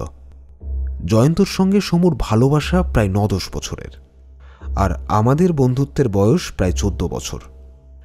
বছর 9-10 আগে ও আর জয়ন্তী জড়িয়ে পড়ে ভালোবাসায়, কিন্তু সেটা এগোয়নি। এটা তো আমরা আগেই জেনেছি। জয়ন্তীর বিয়ের 1 বছর পরেও ওদের পুরনো ভালোবাসাটা মরে যায়নি। সমু না চাইলেও জয়ন্তী সমুকে ভুলতে পারেনি। প্রায়ই ওরা দেখা সাক্ষাৎ করত, আর এই ব্যাপারে প্রথম প্রথম মিলম্যানের কাজ করত অজন্তা নিজেই। ইদানিং মানে বছর 2-3 নাকি সমু জয়ন্তীর বাড়িতে গিয়েও দেখা সাক্ষাৎ করত, এবং অজন্তা সে খবরটা ভালো করেই জানত। আশ্চর্য? আশ্চর্যের কিছু নয় ভায়া। প্রেম তো আর করলি না কোনো দিন, প্রেমের জ্বালা আর টান বুঝবি কোত্থেকে? এমনভাবে বলছো যেন গন্ডা গন্ডা প্রেম করেছ। না করলেও খানিকটা তো বুঝি। 33-34 বছর বয়স হলো, আর এটা বুঝবো না? কিন্তু জয়ন্তীর শ্বশুরবাড়িতে কেউ কোনো আপত্তি করতো না? কে করবে? কেন? ওর শ্বশুর শাশুড়ি বা ওর স্বামী? বড়লোকদের ব্যাপার স্যাপার একটু অন্যরকম হয়। শাশুড়ি নেই, শ্বশুর নাকি পঙ্গু অবস্থায় একধারে পড়ে থাকে, আর স্বামী দিনরাত তার বিজনেস, পার্টি আর লোকজনদের নিয়েই ব্যস্ত। স্ত্রীর ওপর লক্ষ্য রাখার তার সময় কোথায়? আর আমার মনে হয় এই সব লোকেরা স্ত্রীর পুরুষ বন্ধু বান্ধব নিয়ে তেমন বেশি মাথা ঘামায় না। কিন্তু আমি একটা কথা ভাবছি, বলবো? বল। না মানে সমর স্বভাব তো আমরা জানি, ও কোনো অন্যায় কাজ করবে বলে তো আমার মনে হয় না। তবুও একটু ঝেড়ে কাস না। আচ্ছা, ওদের মেলামেশাটা কি শুধুই পুরনো প্রেমের মধ্যেই সীমাবদ্ধ ছিল? অন্য কোনো দিকে? অন্য বলতে? মানে ওই দেহটেহ আর কি। অতটা ধোয়া তুলসী পাতা হিসাবে আমি সমুকে দেখছি না, বা দেখতে ইচ্ছেও করছে না। কারণ আমি হলে হাত ধুয়ে পাত পেরে বসে থাকতাম না। এখন সময় জানে ও কত দূর এগিয়েছিল। কিন্তু এটা জানা কি এই কেসের পক্ষে একেবারেই অপ্রয়োজনীয়? আরে সেই জন্যই তো জয়ন্তীর বাড়িতে যাওয়া। জয়ন্তীর বাড়িতে যাওয়া মানে? তুমি কি ওদের বাড়িতে যেতে চাও? তুইও যাবি? পাগল! ভয় নেই, দরোয়ান হাঁকিয়ে দেবে না, সঙ্গে অজন্তাও থাকছে। নে এখন ওঠ। মনে হচ্ছে অজন্তাকে তুমি এই কেসটায় কাজে লাগাতে চাও। তবে যে তুই একটু আগে বললি তোর এসব ব্যাপারে নাকি বুদ্ধিশুদ্ধি খেলে না। নে এখন ওঠ। আচ্ছা। অজন্তা আমাদের জন্য অপেক্ষা করে আছে। কিন্তু কলেজ? চেপে যা। অজন্তাকে নিয়ে যখন জয়ন্তীর বাড়িতে পৌঁছলাম তখন প্রায় রাত 10টা বেজে গেছে। বালিগঞ্জ সার্কুলার রোড থেকে গুরুসদয়ে মিলিটারি ব্যারাকের শেষ থেকে শুরু হয়েছে ওদের প্রাসাদোত্তম বাড়িটা। অজন্তার মুখে পড়ে শুনেছিলাম প্রায় 5 পুরুষের জমিদারি ওদের শ্বশুর বাড়ি। গুড়ের ব্যবসা থেকে শুরু করে তারপর জমিদারি তো ছিলই। জমিদারি এখন আর নেই, আছে ড্রাগস অ্যান্ড কেমিক্যালসের একটা বিরাট কারখানা। বাড়িটা দেখলে মনে আর কোনো সন্দেহ থাকে না, বনেদি বড় লোকেরা। বেশ কয়েক কাঠা জমির ওপর চারিদিকে পাঁচিল ঘেরা বাগান, আম, জাম, নারকেল আর বট অসত্যের ঘন বসতি। তারই মধ্যেখানে প্রাসাদের মতো উঁচু থামওয়ালা বিরাট বাড়ি। বাড়ির থামগুলোই ভিক্টোরিয়া আমলের নকশা আর কাজ। লোহার গেট পেরিয়ে আমাদের ছোট্ট মরিচটা তখন লাল কাকড় বিছানো পথে সোজা ওদের শ্বেতপাথরের বাঁধানো সিঁড়ির সামনে গিয়ে থামল। তখন মনে হলো বর্তমান আধুনিকতা থেকে কেউ যেন দুম করে আমাদের অনেক পুরনো যুগে এনে ফেলেছে। যদিও বাড়িটা ঝকঝকে তকতকে, তবুও প্রাচীনতার গন্ধ যেন এর সর্বাঙ্গে রয়েছে। শ্বেতপাথরের সিঁড়িগুলো প্রতিদিনের সুব্যবস্থায় স্বচ্ছ। দেওয়ালের কাজগুলো দেখে মনে হবে এই বুঝি কদিন আগেই আঁকা। দামি মেহগিনি কাঠের উঁচু ভারী দরজার পাল্লা থেকে কেউ যেন নতুন পালিশের গন্ধ ছাড়ছে। আমাদের আসার খবর আগে থেকেই দেওয়া ছিল। পরিষ্কার পরিচ্ছন্ন এক ভৃত্যশ্রেণীর লোক এসে আমাদের বৈঠকখানায় নিয়ে গিয়ে বসালো। এত বড় বৈঠকখানা সিনেমা টিনেমা ছাড়া আমি খুব বেশি দেখিনি। লম্বা চওড়ায় ঘরটা এতই বড় যে বর্তমান ফ্ল্যাট সিস্টেমের যে ঘরটা তৈরি হয় তাতে এই রকম জায়গা পেলে অনায়াসে 3 বেডরুম ফ্ল্যাট তৈরি হয়ে যাবে। পিল্লায় বড় বড় কাচের জানালা, মোটা লোহার গড়াত, দেওয়ালে হালকা ক্রিম কালারের প্লাস্টিক পেইন্ট, আর নিচের দিকটায় অনবদ্য মাল্টি কালার্ড কারুকার্য। সোনালি ফ্রেমে বাঁধানো এক মানুষের লম্বা অয়েল পেন্টিংস দেওয়ালের গায়ে ঝুলছে। দেখলেই বোঝা যায় যে এই বংশেরই পূর্বপুরুষ। স্মৃতি হয়ে ছবির বুক দখল করে আছে কেউ বসে, কেউ বা দাঁড়িয়ে। সবথেকে দেখার যে বস্তুটি হলো সুদৃশ্য প্রাচীনকালের এক ঝাল লণ্ঠন। বেশি বড়লোক টড়লোকদের বাড়ি আমার খুব একটা যাওয়া হয়ে ওঠেনি। একমাত্র নীলদের বাড়িতেই দেখেছিলাম একটা ঝাড় টাঙানো রয়েছে, কিন্তু তুলনায় সেটা যেন কিছুই না। এ ব্যাপারে আমার কোনো ধারণা না থাকলেও মনে হয় শতখানেক মোমবাতির দরকার তো হবেই এত বড় ঝাড়টাকে একসঙ্গে জ্বালতে গেলে। আমি তখন অবাক হয়ে ঝাড়টা দেখছি। আমার পাশে বসা নীল আস্তে আস্তে কানের কাছে মুখ নিয়ে এসে পড়ল, দেখছিস কি হা করে? পিওর বেলজিয়াম গ্লাসের ঝাড়। এ জিনিস আর কলকাতায় কোথাও খুঁজে পাবি না, রেয়ার কালেকশন। বেশ মালদার লোক না রে? এই একটু একটু। নীলের রসিকতায় মন না দিয়ে আমি ঘরের অন্যান্য আসবাবে মন দিলাম। প্রাচীনতার সঙ্গে সঙ্গে আধুনিকতার ছাপও পড়েছে। এদিকটায় মেঝেই পাতা রয়েছে নানা জন্তু জানোয়ার, আর লতাপাতার নকশা করা মোটা রকমের জাজিমের মতো একটা কার্পেট। আর অন্যদিকে রয়েছে বিরাটাকার একটা রঙিন টেলিভিশনের সেট। টেলিভিশন ছেড়ে কার্পেটটা দেখতে আমার মনে হলো ওটা বোধহয় স্পেশাল অর্ডার দিয়ে তৈরি। কোথাও কোনো জোড়া না দিয়ে সমস্ত ঘরটা জুড়েই ওটা পাতা রয়েছে। দেওয়ালের একদিকে পুরনো আমলের ঢাল আর আড়াআড়ি করে রাখা দুটো তরোয়াল দেখিয়ে নীলকে বললাম, এই ঢাল আর তরোয়ালটা কার জানিস? কার রে? সিরাজউদ্দৌলার বাবার। একথায় অজন্তা না হেসে পারল না। অজন্তার হাসিটা মেলাতে না মেলাতেই ওর 2 চোখ গিয়ে পড়ল আমাদের পেছন দিকের অন্দরমহলের দরজায়। খুব সম্ভবত ওটাই অন্দরমহল, কারণ হালকা সবুজ রঙের ভারী পর্দা সরিয়ে যিনি আসছেন তিনি একজন মহিলা, এবং বুঝলাম যে ইনি জয়ন্তী। হাত জোর করে নমস্কার করতে করতে জয়ন্তী এসে বসলেন অজন্তার পাশের সিঙ্গেল সোফাটায়। জীবনে আমি অনেক মহিলা দেখেছি, বিশেষ করে এই কলকাতা শহরের ছেলে হয়ে ট্রামে, বাসে, পথে, ঘাটে অজস্র মহিলার মুখ প্রতিনিয়ত দেখি। কিন্তু আমার মনে হলো জয়ন্তীর নাম দেওয়া উচিত ছিল অনন্যা। জয়ন্তী যেন সবার থেকে আলাদা। আশ্চর্য এক অদ্ভুত আর স্নিগ্ধতা যেন ওর চারিদিকে ওকে ঘিরে রয়েছে। ও যেন অনেকটা সেই ভোরের মালতীর মতো, কুয়াশার বুকে ফুটে থাকা রোদ না লাগা মিষ্টি মালতী। রংটা ফর্সা, ফর্সাই, কিন্তু কোনো মতেই উগ্র নয়। একতাল নরম সাদা তুলো জলের বুকে ভাসিয়ে দিলে যেরকম দেখায়, কি জানি উপমাটা বোধহয় ঠিক হলোও না, কিন্তু সব মিলিয়ে কেমন যেন একটা নরম ব্যাপার। পাতলা ঠোঁট আর চিকন নাক ওর ব্যক্তিত্বকে যেন আরও প্রখর করে তুলেছে। অদ্ভুত লম্বা লম্বা কুচকুচে কালো পাতায় মোড়া উজ্জ্বল বড় বড় চোখ দুটোয় যেন বড় বিষণ্ণতা ছড়িয়ে রয়েছে। বড় করুণ আর বিষণ্ণ বলে মনে হলো ওর চোখ দুটোকে। আমার স্বল্প পরিচিত, অথচ দারুণ একটা মিষ্টি সুবাস ততক্ষণে সমস্ত ঘরটায় ছড়িয়ে পড়েছে। বলাই বাহুল্য, সেটা জয়ন্তীই ব্যবহার করেছেন। এই গন্ধটা এর আগেও আমি যেন কোথাও পেয়েছি, কিন্তু কিছুতেই মনে করতে পারছিলাম না। মনে মনে ভাবলাম যে পরে নীলের কাছ থেকে এই এসেন্সটার নাম জেনে নিতে হবে। টাকা পয়সা হলে জীবন অন্তত একবারই সেন্টটা ব্যবহার করব। অজন্তাই আমাদের সঙ্গে আলাপ করিয়ে দিল। খুব হালকা এক টুকরো হাসি ঠোঁটের পাশে ছড়িয়ে রেখে জয়ন্তী আমাদের সঙ্গে সৌজন্যতা বজায় রেখে কথাবার্তা বলছিলেন। কিন্তু আমি বেশ বুঝতে পারছিলাম কোথাও যেন একটা চাপা বিষণ্ণতা নিজের চারিদিকে ছড়িয়ে রেখেছে। হাসিটা ওর মিষ্টি, কিন্তু তবুও যেন তাতে প্রাণহীনতার ছোঁয়া রয়েছে। নীল কীভাবে জয়ন্তীকে নিয়েছিল তা কিন্তু আমি জানি না, কিন্তু ওর কথার শুরুতে কোনো আবেগের ছোঁয়াটাও আমি পেলাম না। বেশ পুলিশি মেজাজ নিয়েই ওর বক্তব্য শুরু করলো। আচ্ছা জয়ন্তী দেবী, মিস্টার সমুদ্রের ব্যাপারটা আপনি সব শুনেছেন? এতক্ষণ একটা স্বাভাবিক আবহাওয়ায় মোটামুটি ঘরের মেজাজটা ছিমছামি ছিল। নীল অপ্রত্যাশিত বিয়োগান্ত নাটকের সুর তুলে আনতে জয়ন্তী কেমন যেন ঝড়ে কাঁপা পাতার মতো তুলে উঠলেন। তারপর সেই বিষণ্ণ দৃষ্টি দিয়ে আমাদের দিকে তাকিয়ে মাথা নিচু করে বললেন, হ্যাঁ, সব শুনেছি। আমি এখনো ভাবতে পারছি না। আপনি কতটা কি জেনেছেন তা জানি না, কিন্তু এটা কি শুনেছেন সমুর মৃত্যুটা স্বাভাবিক নয়? অজন্তার মুখেই শুনেছি ও নাকি সুইসাইড করেছে। না, আপনি তাহলে সবটা শোনেননি। সমুকে খুন করা হয়েছে। কি বলছেন আপনি নীলাঞ্জন বাবু? ঠিকই বলছি মিসেস রায়। সমুকে কেউ বা কারা খুব সুপরিকল্পিত উপায়ে খুন করেছে। এমন একটা বিষ অ্যাপ্লাই হয়েছে যা একবার মাত্র জীবে ঠেকালেই মৃত্যু অবধারিত। কিন্তু আমি শুনেছিলাম।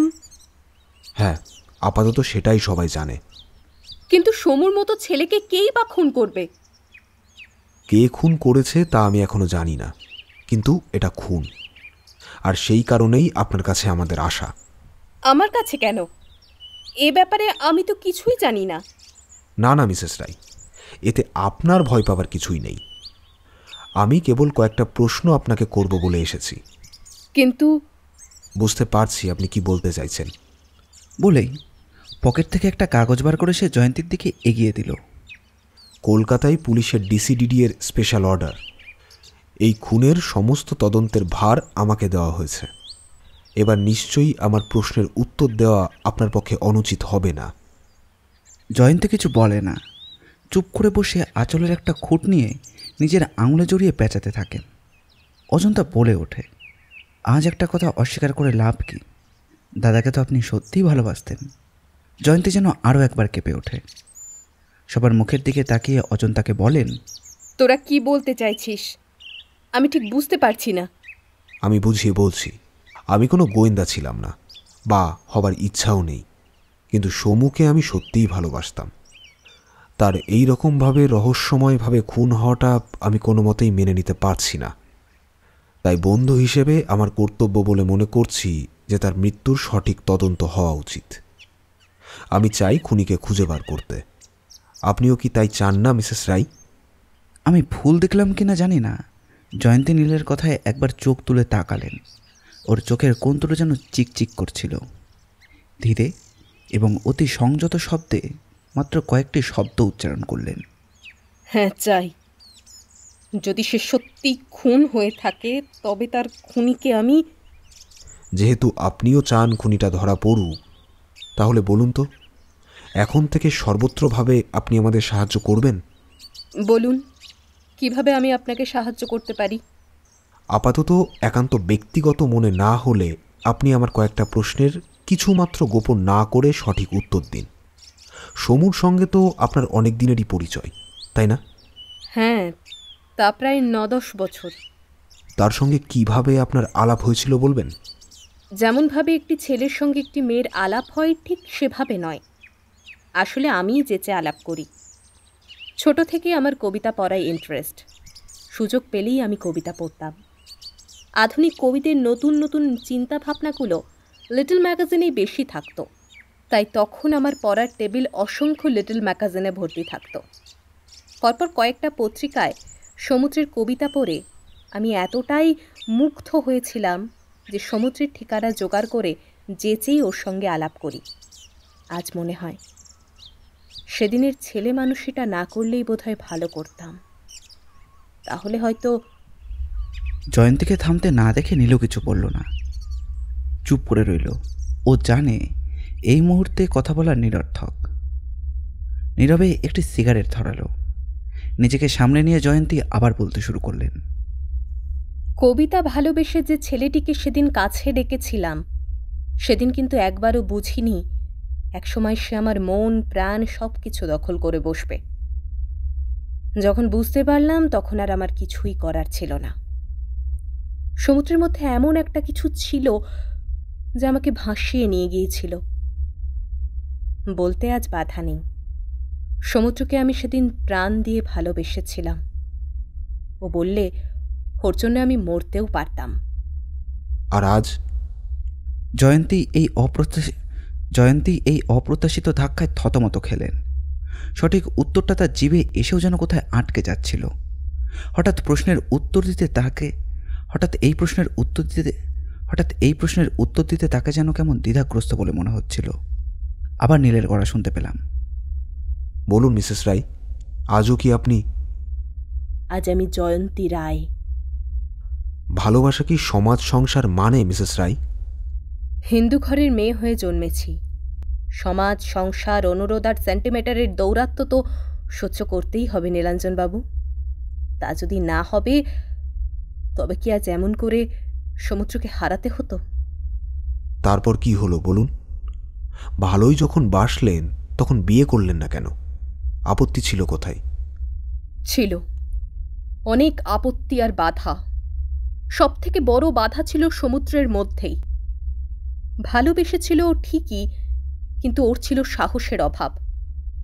যদিও ওর সঙ্গে আমার বয়সের খুব একটা তফাৎ ছিল না, কিন্তু আমি চেয়েছিলাম ও আরও সাহসী হোক। তাও ও পারেনি। আমার বাবা ছিলেন অত্যন্ত রাশভারী আর দাম্ভিক মানুষ। কলকাতা হাইকোর্টের ডাকসাইটে ব্যারিস্টার। দুহাতে তখন তার রোজগার। বোধহয় সেই কারণেই গরিব লোকদের দেখতে পারতেন না। যখন শুনলেন তার একমাত্র মেয়ে একজন প্রায় বেকার সমবয়সী ছেলেকে ভালোবাসতে শুরু করেছে, তার উপর মেয়ের মাথায় পোকা ঢুকেছে ওই ছেলেকেই সে বিয়ে করবে, ক্ষেপে উঠলেন। জিজ্ঞেস করেছিলেন বিয়ে করে সে আমাকে খাওয়াবে কি? উত্তরে আমি বলেছিলাম চিরদিন তো সমুদ্র বেকার থাকবে না, চাকরিও পাবে। তারপর আর 5টা মেয়ের যেমনভাবে চলে আমারও সেইভাবেই চলবে। চট করে কোনো উত্তর না দিয়ে বাবা সেদিন কটমটিয়ে আমার দিকে তাকিয়েছিলেন। সাহসের অভাব আমার ছিল না। বাবার লাল চোখের দিকে তাকিয়ে বাবাকে বলেছিলাম সমুদ্রকে একটা চাকরি করে দিতে, কারণ আমার বাবা ইচ্ছা করলেই তা পারতেন। আজও মনে আছে, মোটা আর ভারী হাতের একটা চর মেরেছিলেন, যে চর খেয়ে আমার প্রায় 2-3 মিনিট কোনো কথা বলার শক্তি ছিল না। তারপর? ব্যারিস্টার ভবতোষ বসু যত বড় জাঁদ্রেলার দাম্ভিক হোক না কেন, মেয়েকে তিনি বোধহয় চিনতেন। চটটা মেরেই তিনি নিজের ভুল বুঝতে পেরেছিলেন। বলেছিলেন, এখন যাও, মাথা ঠান্ডা করে ভেবে দেখো তুমি কি বলছো। বাবা ভেবেছিলেন আমি হয়তো তখনই চলে আসব, কিন্তু আসিনি। স্পষ্টই জানিয়ে এসেছিলাম সমুদ্রকেই আমি বিয়ে করব। তার যদি কোনো আইন জানা থাকে তাহলে এ বিয়েটা তিনি সেই আইন দিয়ে আটকাতে পারেন। অথচ ভাগ্যের কি পরিহাস, যে বাবার মুখের উপর জীবনে কোনো দিন কোনো প্রতিবাদ জানায়নি, সেই বাবাকে চ্যালেঞ্জ জানালাম যার উপর ভরসা করে, শেষ পর্যন্ত সেই কিনা পিছিয়ে গেল। সে কি, সমু পিছিয়ে গিয়েছিল? হ্যাঁ নীলাঞ্জনবাবু, সমুকে যখন সব খুলে বললাম তখনও জানালো ওর অক্ষমতার কথা, ওর দারিদ্রতার কথা, ওর মায়ের কথা, রজন্তার কথা। তবে ও আমাকে প্রতারিত করেনি। বলেছিল, তোমাকে হারানোর কথা আমি ভাবতে পারি না জয়ন্তী, কিন্তু আমায় অন্তত 5টা বছর সময় দাও, অন্তত একটা চাকরি। এমকম পাসটাও তো আমার করা দরকার। সমুদ্র আমাকে ঠকায়নি। আমিও বুঝতাম ওর সেই বয়সে কেউ বিয়ে করে না, তারপর ও তখন বেকার। কিন্তু আমি তো সমুদ্রকে হারাতে চাইনি।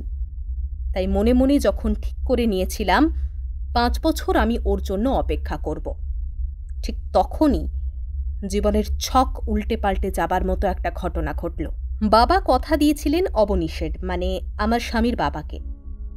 আমার শ্বশুরমশাই আমাকে পছন্দ করে বিয়ের ব্যাপারে অনেকটা এগিয়ে গিয়েছিলেন।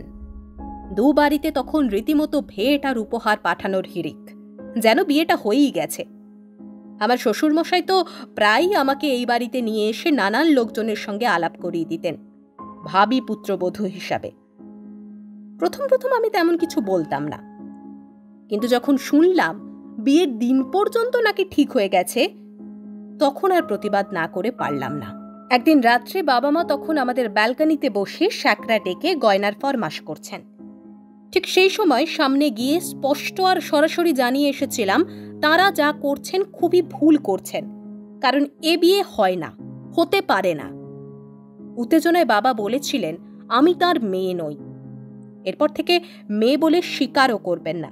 সেই মুহূর্তে আমি বাড়ি থেকে বেরিয়ে যাচ্ছিলাম, কিন্তু যাওয়া হলো না। হলো না সমুদ্রের ঘর করা। রাগী আর দাম্ভিক বাবা যে ভেতরে ভেতরে এত দুর্বল জানতাম না।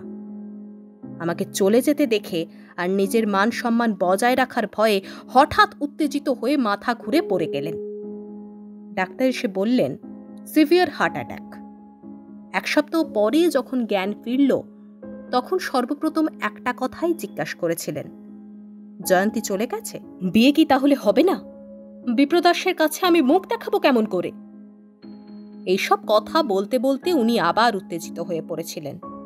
ওষুধ দিয়ে তাকে ঘুম পাড়ানো হলো, কিন্তু ডাক্তার এসে যে কথা শুনিয়ে গেলেন তাতে আমার জীবনের সব মোড় ঘুরে গেল।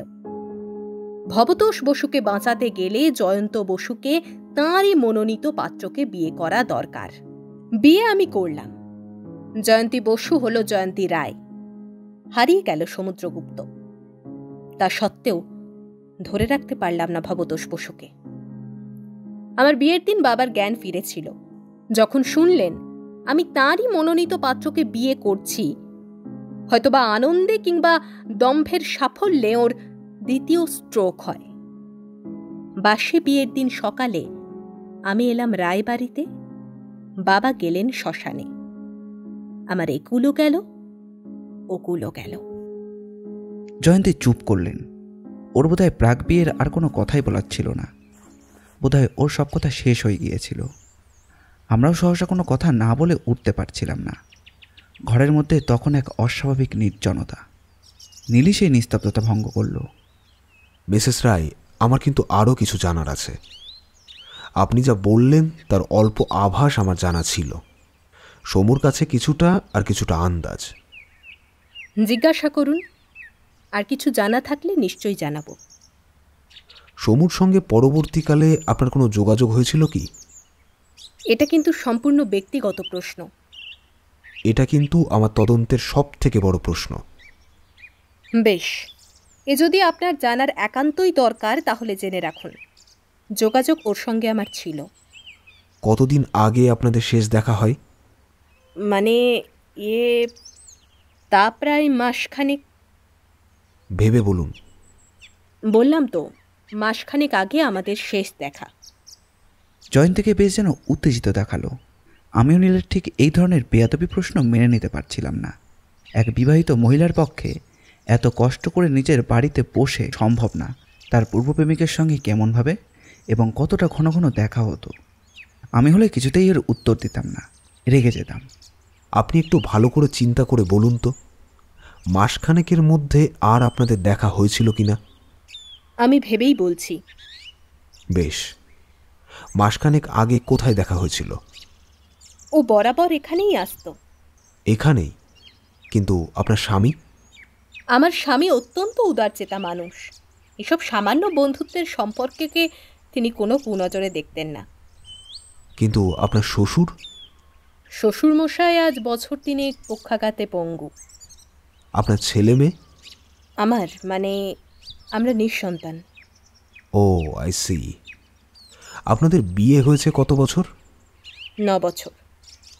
9 বছরে আপনাদের কোনো ইস্যু নেই, এর অর্থ কোথাও কিছু একটা গণ্ডগোল রয়েছে। ডাক্তার কি বলছেন? এ প্রশ্নের কোনো উত্তর আমার কাছে নেই। কিন্তু আপনার স্বামীকে এই সম্বন্ধে কিছু বলেন না? মাফ করবেন, হাজার অসুবিধা হলেও আপনার এ প্রশ্নের জবাব আমি দিতে পারলাম না। বেশ, দেবেন না।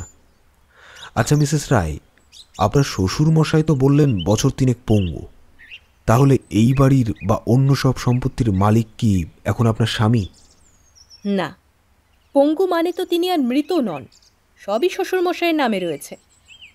আপনি কি জানেন কোনো উইল টুইল করে রেখেছেন কিনা?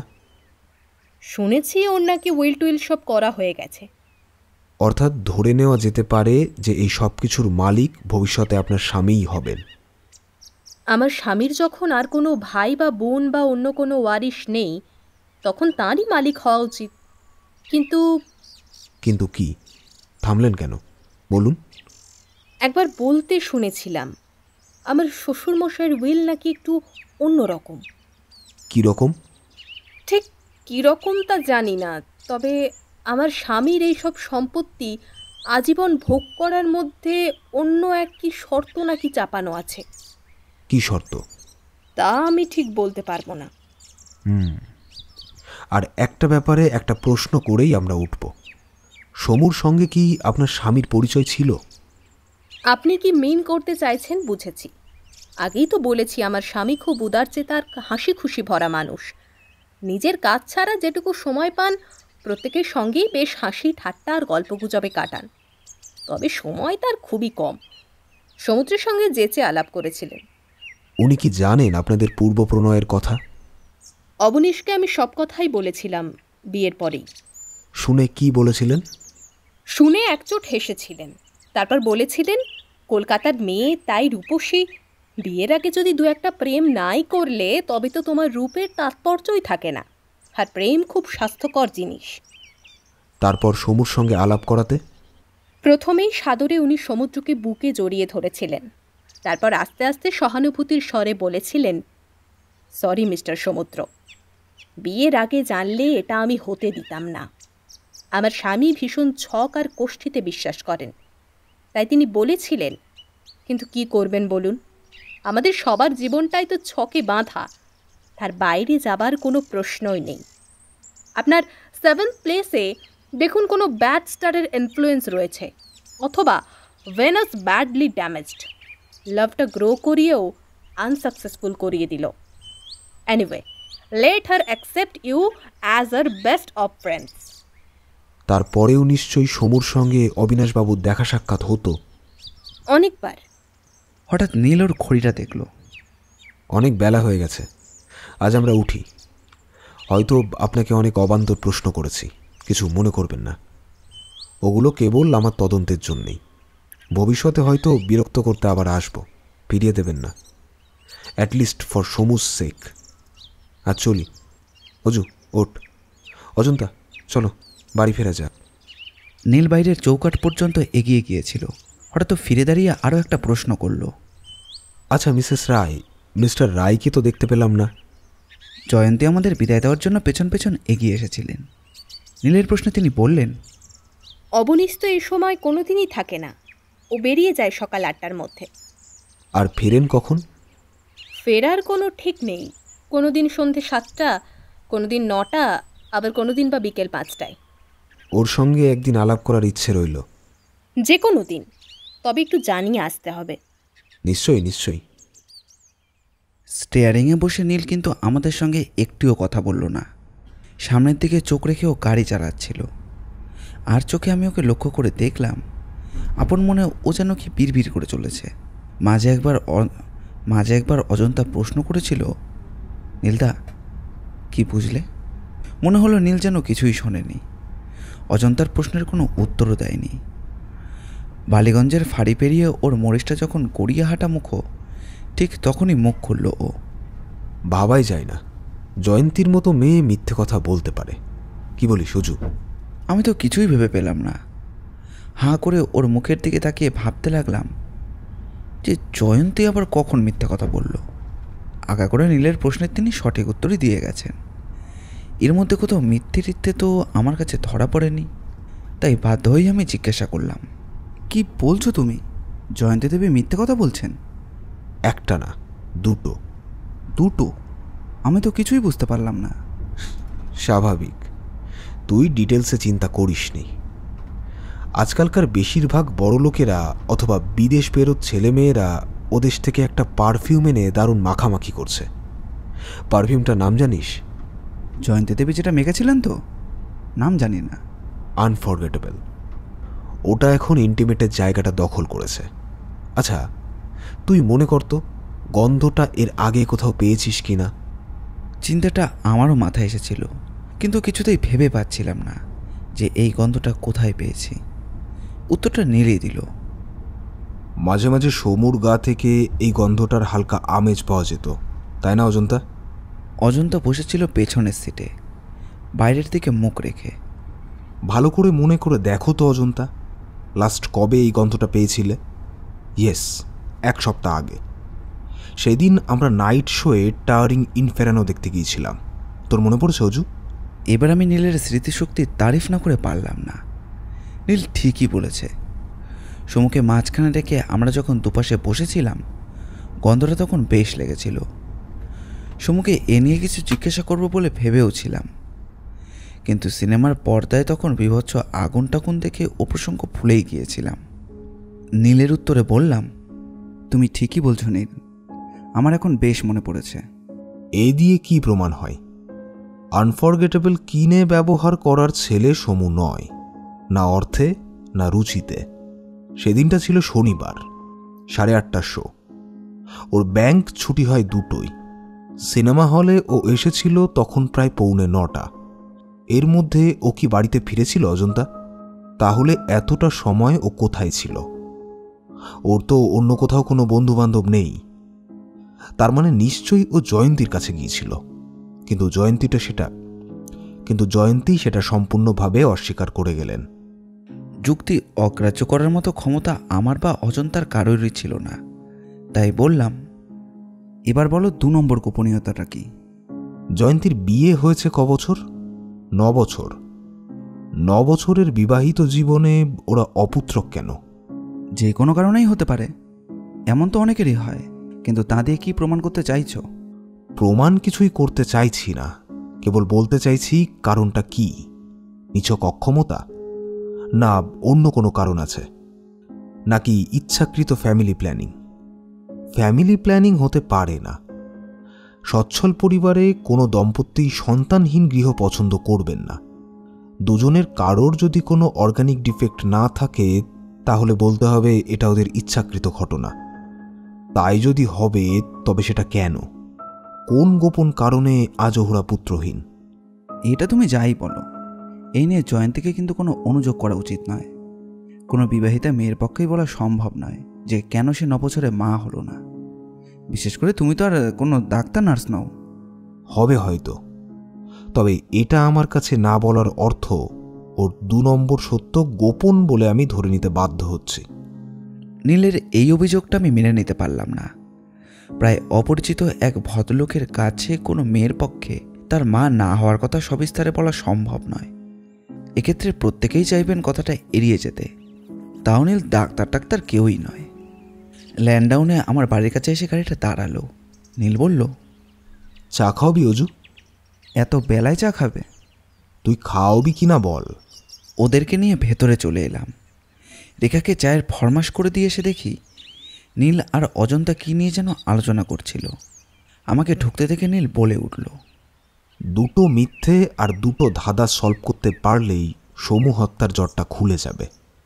কতদূর এগিয়েছি সেসব আমি জানি না, তবে আমার মনে হচ্ছে 2টো গোপন কথার আসল সত্যটা আর 2টো ধাঁধার সঠিক উত্তর পেলে সমুর হত্যাকারী অথবা কাঁড়িরা ধরা পড়বে। তার মানে তোমার ধারণা হত্যাকারী সিঙ্গুলার না হয়ে প্লুরালও হতে পারে? পারে, অসম্ভব কি? আচ্ছা, গোপনীয় ব্যাপারটা তো শুনলাম, এবার ধাঁধা 2টো বলো। ধাঁধা? বড় শক্ত ধাঁধা রে। এই ধাঁধার উত্তর খুঁজে পাওয়া বেজায় শক্ত হবে। অজু, বলতে পারিস উইলে কি লেখা আছে? উইলে আবার কি লেখা থাকে? সম্পত্তি যা ভাগ করে দেওয়া হয়েছে বা যাকে ভাগ করে দেওয়া হবে সে সম্বন্ধে পূর্ণ বয়ান থাকবে। আরে গর্ধব, সেটাই তো জানা দরকার। কর্তারা পঙ্গু আর অথর্ব হলে সাধারণত দেখা যায় উইল টুইল করে ফেলেন। এক্ষেত্রে তাও হয়েছে, কিন্তু জয়ন্তীর কথা অনুযায়ী একমাত্র ছেলে হয়েও জয়ন্তীর শ্বশুরমশাই বিপ্রদাস রায় অবনীশ রায়কে সম্পত্তির মালিক করেননি। কিন্তু কেন? তাহলে কি আর কেউ উত্তরাধিকারী আছে? পুরো সম্পত্তি আজীবন ভোগ করার জন্য অন্য শর্ত চাপানো হয়েছে কেন? সেই শর্তটা কি? এই তো গেল একটা ধাঁধা। আরও একটা ধাঁধা হচ্ছে জয়ন্তীর শ্বশুর মশাই তো শুনলাম পঙ্গু, তাহলে হুইল চেয়ারটা কেন? হুইল চেয়ার তুমি আবার পেলে কোত্থেকে? আরে, চোখ বন্ধ করে রাস্তা দিয়ে হাঁটলে কিছুই তো দেখতে পাবি না। বৈঠকখানার ঘর থেকে বেরিয়ে সামনে লম্বা করিডোরের শেষের দিকে একটা হুইল চেয়ার পড়েছিল। সেটা তো যে কোনো কারণেই থাকতে পারে। ওদের বাড়ির কোনো পূর্বপুরুষের পরিত্যক্ত চেয়ারও হতে পারে। তাহলে সেটা এত পরিষ্কার পরিচ্ছন্ন কেন হবে? সেটাও ওই বাড়ির রেওয়াজ। ও বাড়ির সব জিনিসই ঝকঝকে তকতকে। Come to the point. ওই বিরাট বাড়িতে যেখানে নানান ধরনের দুষ্প্রাপ্য কিউরিও অথবা ঝাড়লণ্ঠনের রেয়ার কালেকশনের বাহাদুরি অথবা 16 শতাব্দীর প্যারিসের তৈরি গালসে বিছানো থাকে, সেখানে পূর্বপুরুষ কারো স্মৃতি হিসেবে হুইল চেয়ারকেও ওইভাবে ফেলে রেখে দেয় না। ওটা যে যত্ন করে রাখা হয়নি সেটাই বা বুঝলে কি করে? না, স্মৃতি হিসেবে রাখা হলে সেটা বারান্দার এক কোণে ওভাবে পড়ে থাকতো না। ও বাড়িতে জায়গার অভাব নেই। যাদের সব কিছুতেই অত যত্ন, তারা চেয়ারটাকে দারুণ একটা কাঁচের শোকেসে সাজিয়ে আলাদা সম্মান দিয়ে রেখে দিত। তাহলে তুমি কি বলতে চাইছো? জিনিসটা রেগুলার ব্যবহার করা হয়, এবং যিনি ব্যবহার করেন তিনি এখনো জীবিত। তাহলে তিনি কে? চাকর বাকর কেউ হলে অত দামি চেয়ার ব্যবহার করা হতো না। কর্তাদেরই কেউ। ওই বাড়িতে কর্তা বলতে এবং ইনভ্যালিড বলতে কেবলমাত্র বিপ্রদাসবাবু। আচ্ছা, তাই না হয় হলো। বিপ্রদাসবাবুই না হয় ব্যবহার করতেন, এবং করতেই পারেন। পঙ্গু মানে শয্যাগত হবে এর কোনো মানে নেই। তাতে হলোটা কি? ইয়েস, এটাই আমার বক্তব্য। পঙ্গু মানে সর্বদাই যে শয্যাগত হতে হবে তার কোনো কথা নেই। এবং বিপ্রদাসবাবু 3 বছর বিছানায় শয্যাশায়ী নন। তিনি পঙ্গু হলেও হুইল চেয়ারের সাহায্যে যেখানে খুশি সেখানে যেতে পারেন। বেশ, তাও না হয় পারলেন। তাতে প্রমাণ কি হলো? প্রমাণ এখনো কিছু হচ্ছে না, সবটাই ঘোলাটে। কেবল সত্যিটা জানতে চাইছি বিপ্রদাসবাবু কতটা পঙ্গু, নাকি পঙ্গুত্ব তার ভান? বিপ্রদাসবাবু পঙ্গু হন না হন, সমুর হত্যার সঙ্গে তার কিসের সম্বন্ধ? সমুর সঙ্গে তার কিসের শত্রুতা? তুমি কি বিপ্রদাসবাবুকে সন্দেহ করছো? এমনও কি হতে পারে না সমু আর জয়ন্তীর মেলামেশাটা বা ঘনিষ্ঠতা বিপ্রদাসবাবু মেনে নিতে পারেননি? রায়বংশের মর্যাদা হানি হোক, বুড়ো বিপ্রদাসের বনেদি রক্ত সেটাকে সহ্য করতে পারেনি, অথবা ওদের দুজনের কোনো অন্তরঙ্গ মুহূর্ত, যেটা এক্ষেত্রে আমি অস্বাভাবিক বলে মনে করি না, কারণ জয়ন্তীর স্বামী সারাদিন বাড়ি থাকে না, ওদিকে পঙ্গু শ্বশুর। অবিবাহিত সমুর পক্ষে সুন্দরী প্রেমিকাকে একলা পেয়ে ঘনিষ্ঠ হওয়াটা আমার কাছে খুব একটা অস্বাভাবিক নয়। ধরা যাক এমনই কোনো অবাঞ্ছিত মুহূর্তে বিপ্রদাস ওদেরকে দেখেছিলেন, তাই তার পক্ষেও খুন করাটা অস্বাভাবিক নয়। আসলে কি জানিস, সন্দেহ থেকে আমি কাউকেই বাদ দিচ্ছি না। জয়ন্তীও খুন করতে পারে। জয়ন্তী? কেন? কেন নয়, যৌবনের প্রথম আবেগে ওরা পরস্পরকে ভালোবেসেছিল। তার জের টেনেছিল জয়ন্তী তার নিজের বিবাহিত জীবনেও। হয়তোবা ঘটনা এমন জায়গায় গিয়ে পৌঁছেছিল যখন জয়ন্তীর জীবন থেকে সমুর সরে যাওয়াটা একান্তই প্রয়োজন হয়ে পড়েছিল। তাই বলে জয়ন্তী খুন করবেন? সমু যা ছেলে, ওকে বললেই ও সরে যেত। প্রেমের ক্ষেত্রে অপ্রাপ্তি যে মানুষকে কোথায় নিয়ে যায় তার ঠিক কোনো ধারণা নেই। সমুর চাওয়াটা হয়তো চরমে পৌঁছে গিয়েছিল। হয়তো জয়ন্তী এই প্রচণ্ড চাওয়াটা আর চাইছিল না। সমুকে সে সরে যেতেও বলেছিল। হয়তো সমু সরে যেতে চায়নি, তাই বাধ্য হয়েই সমুকে ও সরিয়ে দিতে বাধ্য হয়েছে। আর প্রবাবিলিটির দিক থেকে জয়ন্তীর পক্ষেও সবথেকে বেশি সুবিধা সমুকে খুন করা, নয় কি? তাহলে তো তোমার অবিনাশবাবুকেও বাদ দেওয়া যায় না। কে তাকে বাদ দিচ্ছে? যতই উদার আর শান্ত প্রকৃতির লোক হন, যে কোনো পুরুষের পক্ষে তার স্ত্রীর পূর্ব প্রণয়ীকে সহ্য করাটা শক্ত। অবিনাশের পক্ষেও এই খুন সম্ভব। তোমার সন্দেহের তালিকায় কে কে আছে বলো তো? সবাই, যেমন তুই আছিস, অজন্তাও আছে। তোরাও খুন করতে পারিস। সত্যি করে বলবে? তুমি কি বুঝতে পেরেছো যে খুনি কে? ওই যে বললাম, দুটো সত্যি কথা আর ধাঁধা দুটোর উত্তর পেলেই হয়ে যায়। বিকেলের দিকে ভাবছি একবার সত্যেন্দার ওখানে যাব। যাবি নাকি? না গো, তুমি আজ একাই যাও। বিকেলে আমার কতগুলো কাজ আছে। আচ্ছা, অনেক দেরি হয়ে গেল রে। পিসিমাকে বলে দিস পরের দিন এসে অনেক গল্প করব। আর চলি। চলো অজন্তা, তোমাকে নামিয়ে দিই সোজা বাড়ি। আজ দুপুরে ঢেলে ঘন্টা 3 ঘুমোতে হবে। গল্পটি বড় হওয়ার জন্য গল্পটিকে ভাগ করা হয়েছে। পরবর্তী পর্ব 2 দিনের মধ্যে আমাদের চ্যানেলেই আপলোড করা হবে। দ্রুত আপডেট পেতে চ্যানেলটিকে সাবস্ক্রাইব করুন এবং আপনাদের যাতে নোটিফিকেশান মিস না হয় তার জন্য হোয়াটসঅ্যাপে একটি চ্যানেলও খোলা হয়েছে। আপনাদের অনুরোধ করব সেটিতে জয়েন করতে। আপনাদের ভালোবাসা একান্ত কাম্য। ধন্যবাদ।